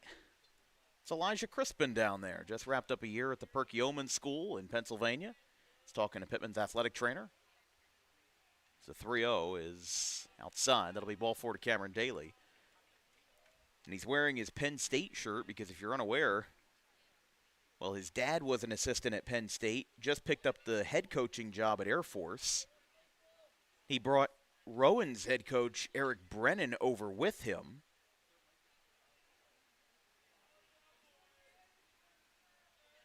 I also saw Grant Shivers was here earlier today. I don't know if he's still here, but a lot of Pittman folks. Obviously, Grant Shivers retired as athletic director last year. Was also a longtime athletic director at Woodbury back in the day. But the count is 1-0 to Boyd, the 9th batter of the inning. As that one is low, 2-0.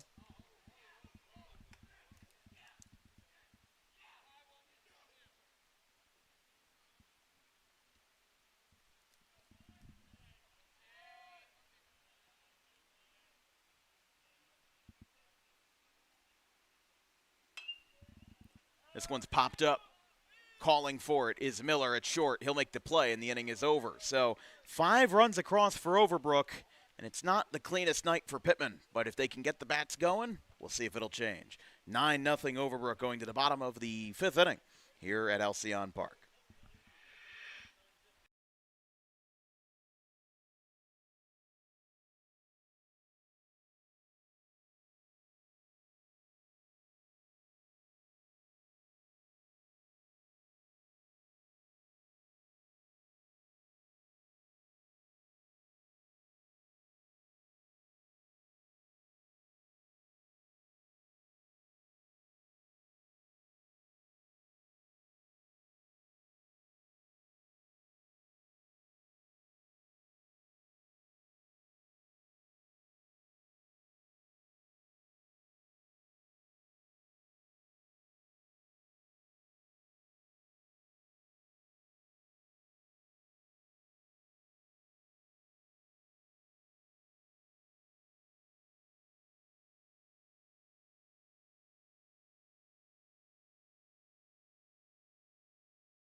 Stephen Clifford leads us off in the bottom of the fifth inning. 8-9-1 for Pitman. Stephen Clifford, Kieran Clark, and Logan Williams. 9-0 Overbrook. Overbrook would need one more in the sixth if they wanted a mercy rule win. And again, that would be a big turnaround for them after 4 straight losses to Kingsway, Shalleck, Paulsboro, and Woodstown. 0-1 to Clifford. Clifford 0 for 1, grounded out to third base in his first at bat. And when misses up and in, Clifford had ducked down for it. And it's 1-1. Again, our next broadcast will be Tri-County Conference softball tomorrow from Harrison Township. Gloucester Catholic faces Clearview. Now, in baseball, that's a divisional game, of course, because of Gloucester Catholic's dominance and got moved to the Tri-County Royal in 2023. Now playing the likes of Kingsway, GCIT, and Clearview, Washington Township, and Williamstown as Clifford goes down on strikes. That's the 6th for Cooper Himes, and there's one away now for, Braden Geary. Of course, this is just like your regular pitching situation that when the pitcher is taken out of the game, whoever is able to take over on the mound as Himes spears it with the glove, makes the play.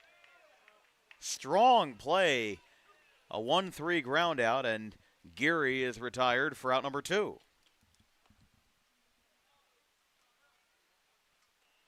That was a very strong defensive play, but we go back to the top of the order for Williams. Now batting, number 11, Logan Williams. Got a right-hander warming up in the bullpen.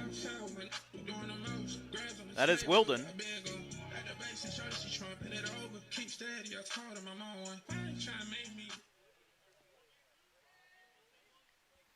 First pitch, grounded foul.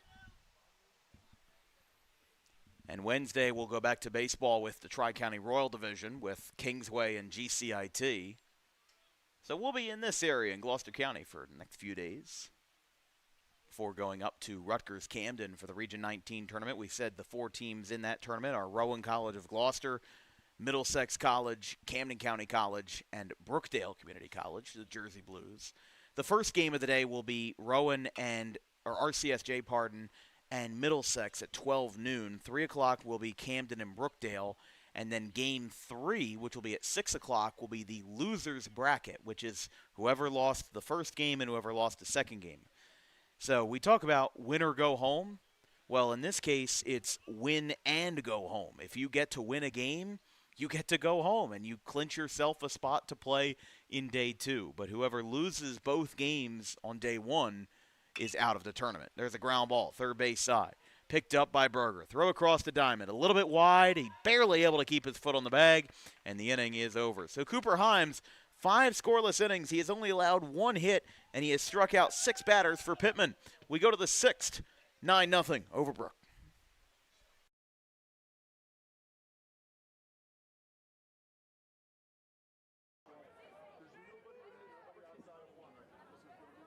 So after the holding call to be 1st and 20, as now rolling out to the right side, he's got a little bit of room to run on a QB rush. He's going to get a first down. There's no flags, and how about this for 61 yards? Anthony Gaetano with a QB rush that works to perfection. He hugs the sideline, and Anthony Gaetano gets the scoring started for the Redhawks at 7-6.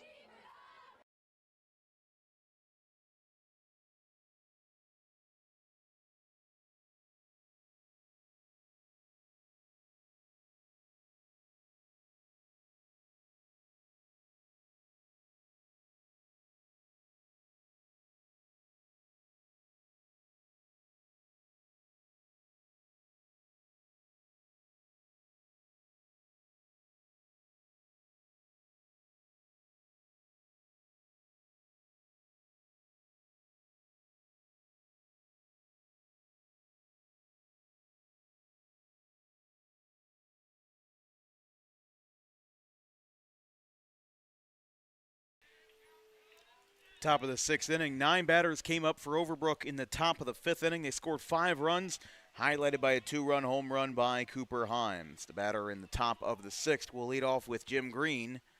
Actually, no, we're going to have a pinch hitter here for Green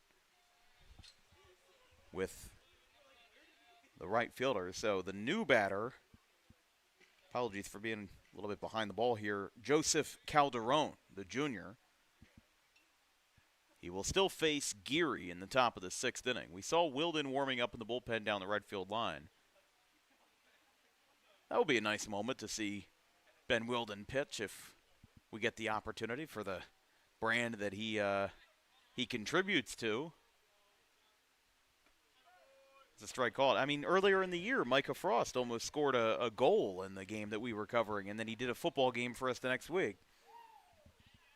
We've seen it before. Both of those gentlemen are great guys, though. There's a swing and a miss, 0-2.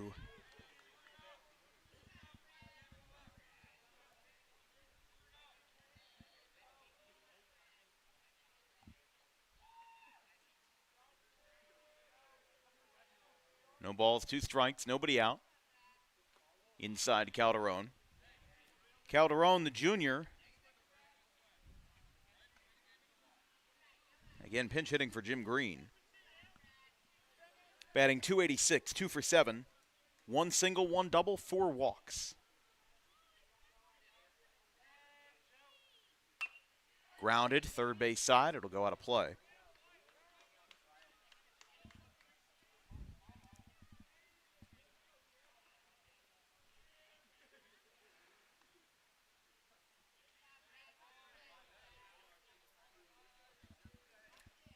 I joked with Ben. I said, if you come into the game and pitch and you strike out a batter, I'll give you play-by-play for a game next year. That's a swing and a miss. Calderon goes down on strikes. It was either that or I go and cover a DBA game, but because those guys have been. I mean, listen. Sometimes my Instagram direct messages just get flooded with the Pitman faithful, but one away. Go back to the top of the order for Taramagra. Take a strike, 0-1. Because I pass by it all the time on my way to work. Sometimes one of them will be out there and, you know, we all say hello. We're all friendly around here as a pop-up, first base side. Over towards the foul line, caught by Keefe in foul territory, and that's out number 2. And the more Pitman can hold off Overbrook here, the better it'll be.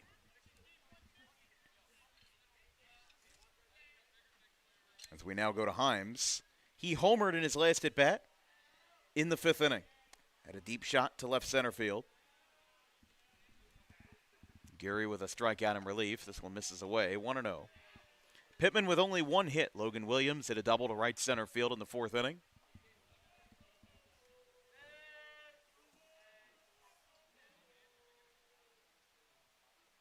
The 0-1. This ball's popped up again to first base in foul ground. That one's going to just bounce out of play. Tough shot there for Keefe, and it's 1-1.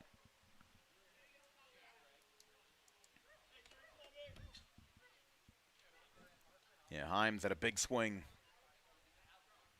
off of Kiernan Clark. Looking for an even bigger one here off of Braden Geary.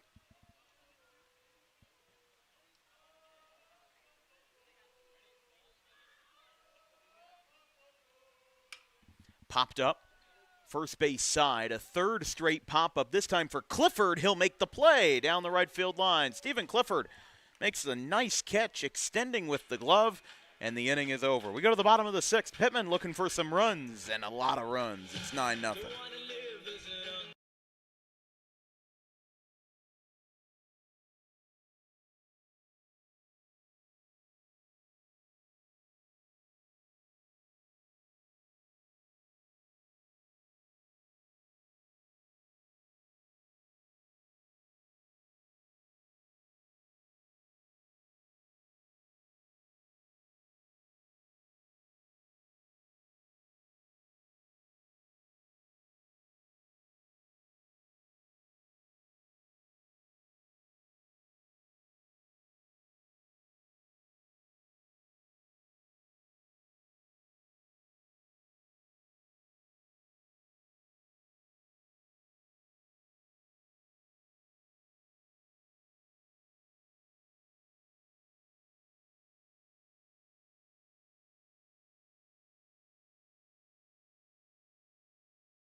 I'm still on for the bottom of the sixth. It's Keefe, Snyder, and Tyler in the bottom of the sixth. Now batting 2, 3, and 4. 2, Drew King. 9-0 Overbrook in the bottom of the sixth. Overbrook looking for their first win over Pitman since 2022. In fact, we've covered Overbrook and Pitman before back in 2024. That was another game we were out in right field for, and Pitman won 5-1. I believe it was either Aiden Stranahan or somebody along those lines that had a complete game. It was 5-1. A ground ball, barehanded. Cooper Himes, how do you do? Kid's done everything. And a grounder back to the mound. He picks it up Sean O'Sullivan style, and he gets the first out. That's impressive, sir. What a play. Cooper Himes with the barehanded grab. You do not see that all the time, if ever. Strike called to Snyder. It's 0-1.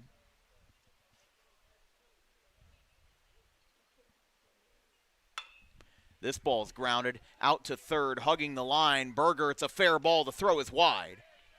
Runner safe at first. Be a throwing error on Berger. And a base runner for Pitman with one away.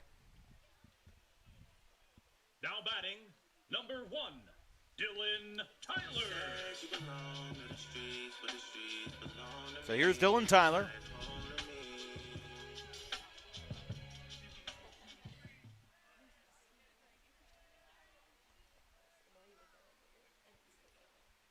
Swing and a miss. Tyler goes around, and it's 0-1. Himes has 7 strikeouts in the game.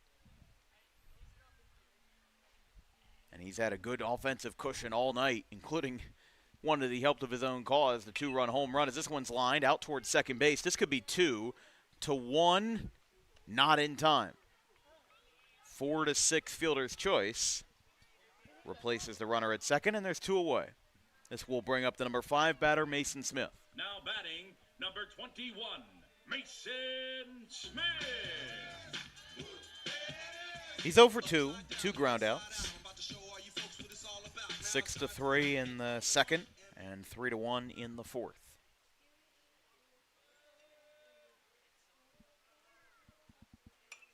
Foul back. If anything, could be up for a sub 2-hour game today. It's 5:43. It's bottom of the 6th inning. I know I probably jinxed it by saying that, but we have had some long baseball games this year. Eastern and Bishop Eustis. We've had 3 games this year that have been over 3 hours in length. The longest one of them all was Eastern and Eustis, 3 hours, 11 minutes. That one's inside, 1-1. Gotta wonder what Himes is at for pitch count. I'd have to imagine maybe he's in the 70-80 range, because he had a lot of first pitch swings or even second pitch swings. They took care of business pretty quickly. Strike called, inside corner, and it's 1-2. 1 ball, 2 strikes, 2 outs. Pitman with a runner on first, thanks to Dylan Tyler. To the freshman Smith. He got him, but he's going to get down to first on a drop third strike. So Smith will get down there. The ball got away. So it's strike 3, but both runners advance. Now, in any other situation, yeah, Himes was making sure that the batter did swing, because if he didn't, that would have been ball 2. Batter will be Peyton Miller. But the funny thing is that in any other situation, that wouldn't be a drop third strike. And the reason why I say that is because with a runner on first, with nobody out or with 1 on, then the batter is automatically out. But because there's 2 outs, all bases are open. Time is called. But for the second time today, Pitman has multiple base runners on. The question is whether they can capitalize on it.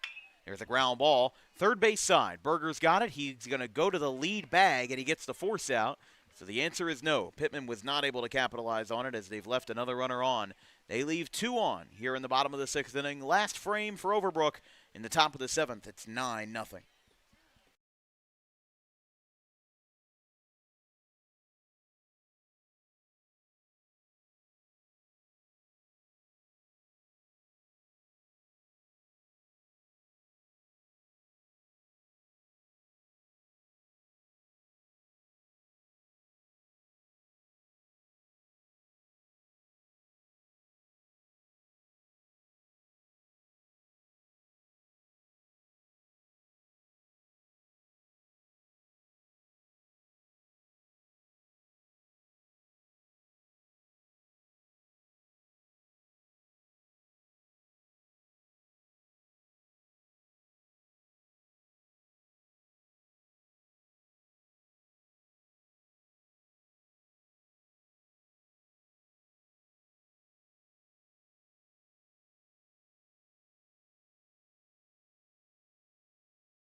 Braden Gary still on for the top of the 7th inning.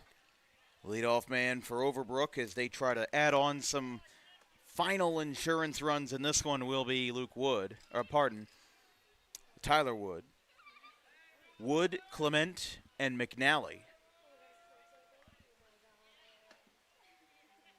Geary gets a strike called. Kind of a late call behind the plate, but it's 0-1. The umpire reminds me of a softball umpire where he doesn't really make an emphatic call, but a ground ball to short gets through the gap. Miller couldn't get there. It's a base hit for Wood, and now Clement will be the batter.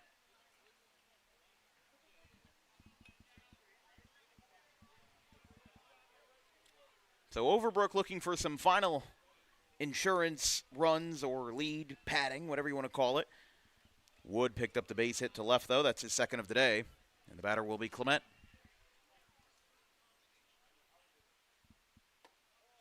Pearson, I don't know what Wood was going for down there at first. He was just kind of waltzing down to second base, and then he stopped, and then he had to go back. So I don't know what that was all about. He wanted to steal second, I guess, and then he just decided not to. I mean, he's taken a big lead. Now he goes, and he's going to get it. So Pearson didn't throw. It's 2-0. But Overbrook, they've been in the driver's seat since the very beginning. They brought up 6 batters in the first inning, had 3 runs. 2 of them scored on a throwing error. And the third came in on a sacrifice fly. This one's fouled back, 2-1.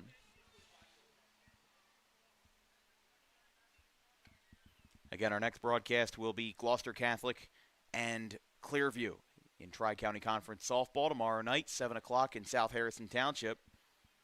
And then baseball on Wednesday, Kingsway and GCIT. As that one misses inside to Clement, and it's 3-1. Thursday, Friday, Saturday reserved for the Region 19 tournament at Rutgers Camden. And Sunday will be the Wildwood tournament. 3 games, semifinals and the finals from Maxwell Field in Wildwood. The 3-1.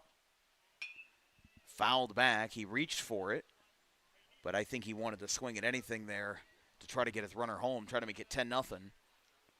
I mean, you're going to play 7 no matter what. You know, even if Overbrook scores 10 runs in the inning, Pitman will still have to bat.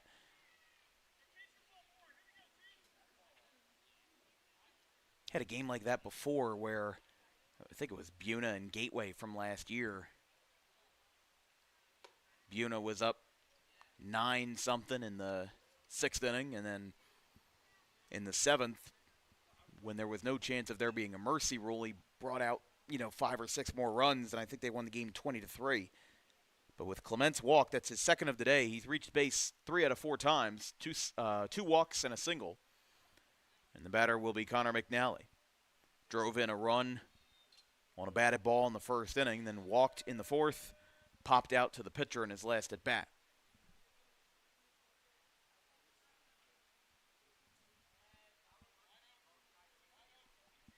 Two on, nobody out. He's going to show bunt. That ball gets away from Pearson. This is going to be a passed ball. It moves everybody over, and it's 1-0.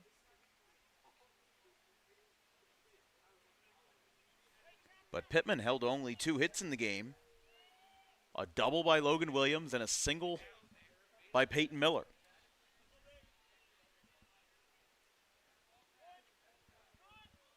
The 1-0.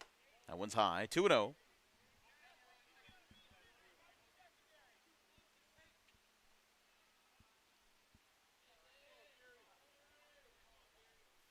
Braden Geary came on for Kieran Clark in the 5th inning.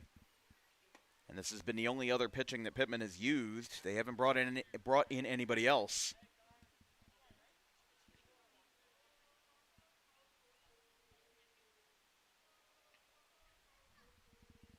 Three balls, no strikes. A walk would load the bases, but a pop-up. Where's this one going? Goes to our right, and it's 3-1.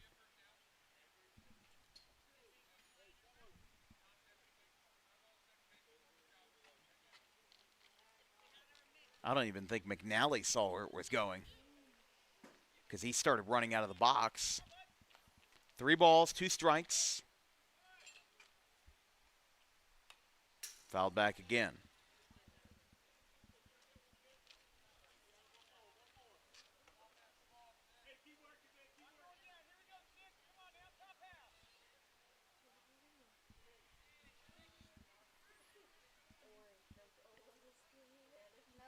Nobody out. Geary looking to get at least one here in the 7th as this ball's hit well. Left center field, out towards the gap, and it's going to drop. Run will score. Getting down to second will be McNally. It's an RBI double. That's double digits for Overbrook, makes it a 10-0 game.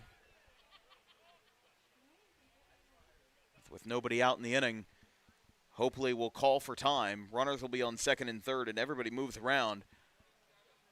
So we'll see if Geary gets taken out here.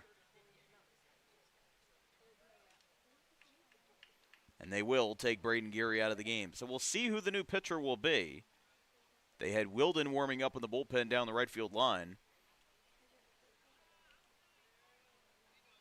They've got him standing on the edge, and he will come out. So the true freshman, Ben Wilden, and Dan Wilkins Broadcasting crew member, Ben Wilden, will come into the game. He'll come in with 2 runners on and nobody out in the top of the 7th inning, as he will have some pressure here in a 10-0 ball game. We'll be back in just a moment.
New pitcher for Pitman here with 2 on, nobody out. It's our old friend Ben Wilden. He's got a 31.5 ERA. He's only pitched 2 1/3 innings this. 2/3 of an inning this year. Did 1 versus Shalleck, 2/3 versus Wildwood. Has not struck out anybody yet this season. So if he gets one today, he'll have his first career varsity strikeout on the same company that he technically works for. As a fly ball, shallow left field. It'll be a play for Smith. He'll make the catch with the outstretched glove. He'll have a play at the plate, and he got him. Double play. It moves the runner to third.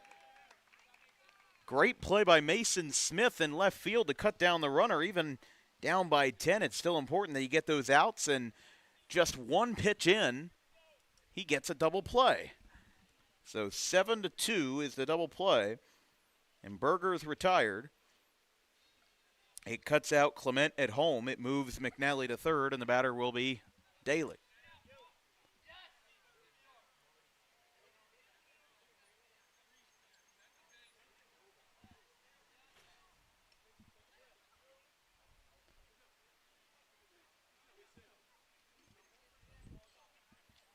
For the true freshman, Wilden gave up 3 earned runs, 2 hits. The strike called. So it'll be 0-2 to Daly. 10-0 Overbrook, top of the 7th inning. Here's the 0-2. Fly ball, left center field. This could get down, and it will. It'll split the gap. Picked up by Smith. Run comes in for the Rams and makes that 11-0. That run is not charged to Wilden, as it's from an inherited runner.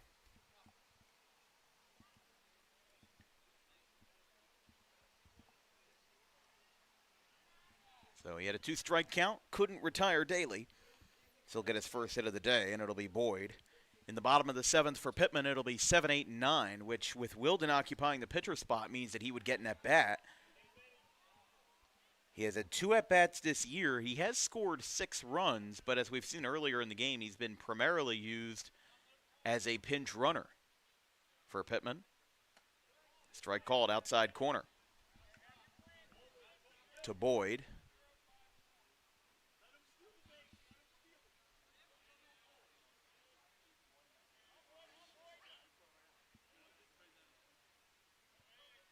Throws behind him. It'll get to second base. He's going to round and try to go to third, but he'll stop there. And hopefully with more or less telling Wilden, just don't worry about the base runner at this point in the game. He also may be expressing displeasure with Overbrook running the bases at this point in the game, as that one's fouled back. Can't imagine you are down 11-0. It's the first time that Overbrook would beat Pitman since 2022. After Pitman had beaten Overbrook handily in the last few meetings between the two, as this one's fouled back again. Look out below, still 1-2. So we'll lead off with Bialy, the DH, and then Clifford, and presumably Wilden, assuming he doesn't get pinch hit for. Like we said, he's had 2 at-bats. 1 versus Gateway, 1 versus Salem. Also has a stolen base on the year. Ground ball, first base side. It's a fair ball. He'll go to cover the bag, and he got him. So Wilden gets out of the inning, and he doesn't allow any earned runs. So Overbrook adds on 2 in the top of the 7th. Makes this an 11-0 game. Last swing for Pitman here in the bottom half.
Now batting, number 22, Liam Bialy. Liam Bialy leads us off in the bottom of the 7th inning. 11-0 Overbrook as Cooper Himes will look for a complete game shutout. He struck out 7 batters. He's held Pitman to just 2 hits.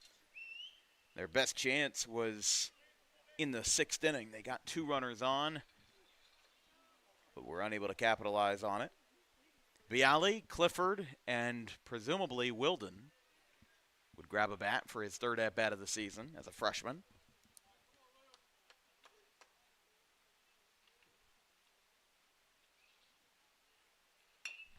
First pitch, dribbler to first base. It's bobbled at first. Gonna have a tough play. Underhand shovel is in time. So it's saved at first base for the first out on the first pitch. And Bialy's retired. This is gonna bring up Clifford. And it will be, looks like Wilden grabbing a bat. Now batting, Or no, they're going to have Clark grab the bat instead. Steven Clifford. So Clark will bat in the place of Wilden. First pitch from Himes. Upstairs, 1-0. This will be the 3rd complete game effort on Dan Wilkins Broadcasting this year. We saw Mario Toro through full 7 versus Millville for Vineland. And then just a few weeks ago, Mason Hill had a complete game versus Eastern in a 3-1 win, a very strong win for Rancocas Valley. Clifford fouls it back over our heads. It's 2-1. Headed out into the roundabout. But it's always an active campus here at Alcyon Park. You've got the Little League. You've got the softball fields. This is a swing and a miss, 2-2. Dare I say that this is an abnormally quiet day at Alcyon Park because there's usually other things going around us all at the same time with the four fields. As the slider misses away from Himes, and it's 3-2.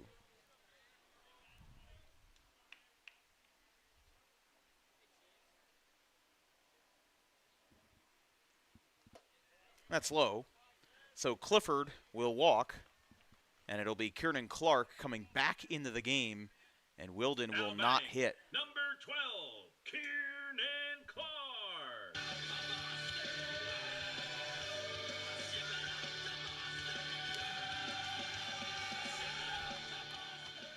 So Clifford reached base for the first time tonight. Clark reached on an error at third base. He came around to score. Oh, no, excuse me, did not come around to score. He was stopped at third. I don't know why my scorecard was incorrectly written down, but strike is called on the outside corner. 0-1.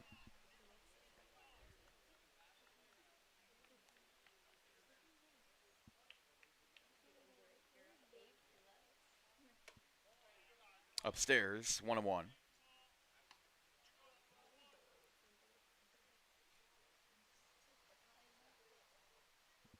One ball, one strike, one away. Runner on first and Steve Clifford. Inside. If Pitman's able to get back around to the top of the order to get, to get Williams up, I mean, he had the double. He's been the one that's seen Cooper Himes the best today, as that's fouled back. I mean, you don't want to discourage these guys by saying that the bottom of the order is the easiest to get through, but in the specific case of Cooper Himes, it has. No hits out of anybody beneath the 5 slot in the order. Clark reached base once. Now Clifford has reached base. Throw back to first, not in time.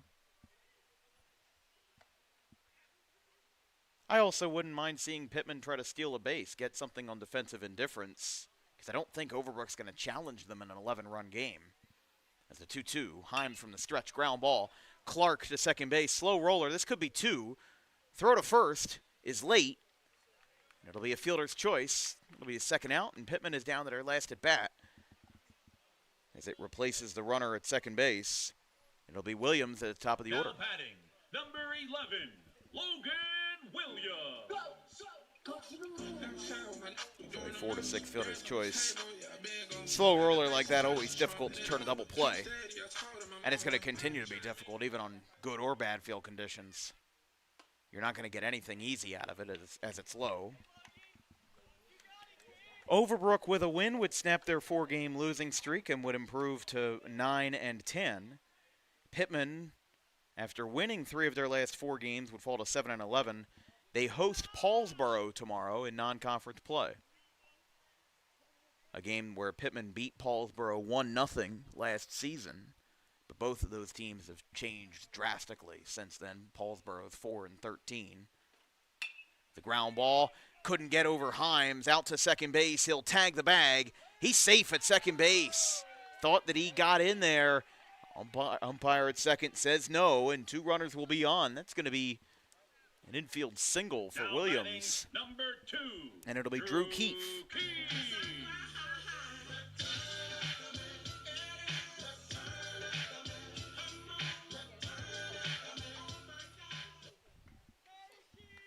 So now Himes meeting with Drew Key with the infield. I don't really see a world where they take Cooper Himes out of the game. I mean, a mound visit with 2 outs, up 11. A bit of an interesting move, but want to make sure that this doesn't get away from you and you don't have to spiral anything here. So Keefe the batter, he's 0 for 3, strikeout, fly out, and a ground out. First pitch. Keefe pops it up. This could do it. Out to second base. Going over is Daly. He will make the catch and a complete game shutout in 7 innings for Cooper Himes with 7 strikeouts, only 2 hits allowed, and Pitman leaves 6 runners on in the last 3 innings of the game to end this one 11-0. Overbrook snaps the 4-game losing streak. They get back into the win column, and Cooper Himes, that is easily your player of the game with the 7 strikeouts. Also contributed a 2-run home run in the 5th inning. Overbrook was just in the driver's seat from start to finish. They scored 3 runs in the 1st inning. They were gradually adding on more from inning to inning. That 5-run 5th really blew the game open, and we got to see Overbrook in their best form today with an 11-0 win. That'll be all for us tonight on Dan Wilkins Broadcasting. From our entire crew, our social media coordinator, Haley Mejia, our graphics crew, Caleb Lane, Carson Rosso, and Fisher Giannotti. I'm Dan Wilkins. The final score of tonight's game, Overbrook 11 and Pitman 0. Time of game, 2 hours and 3 minutes.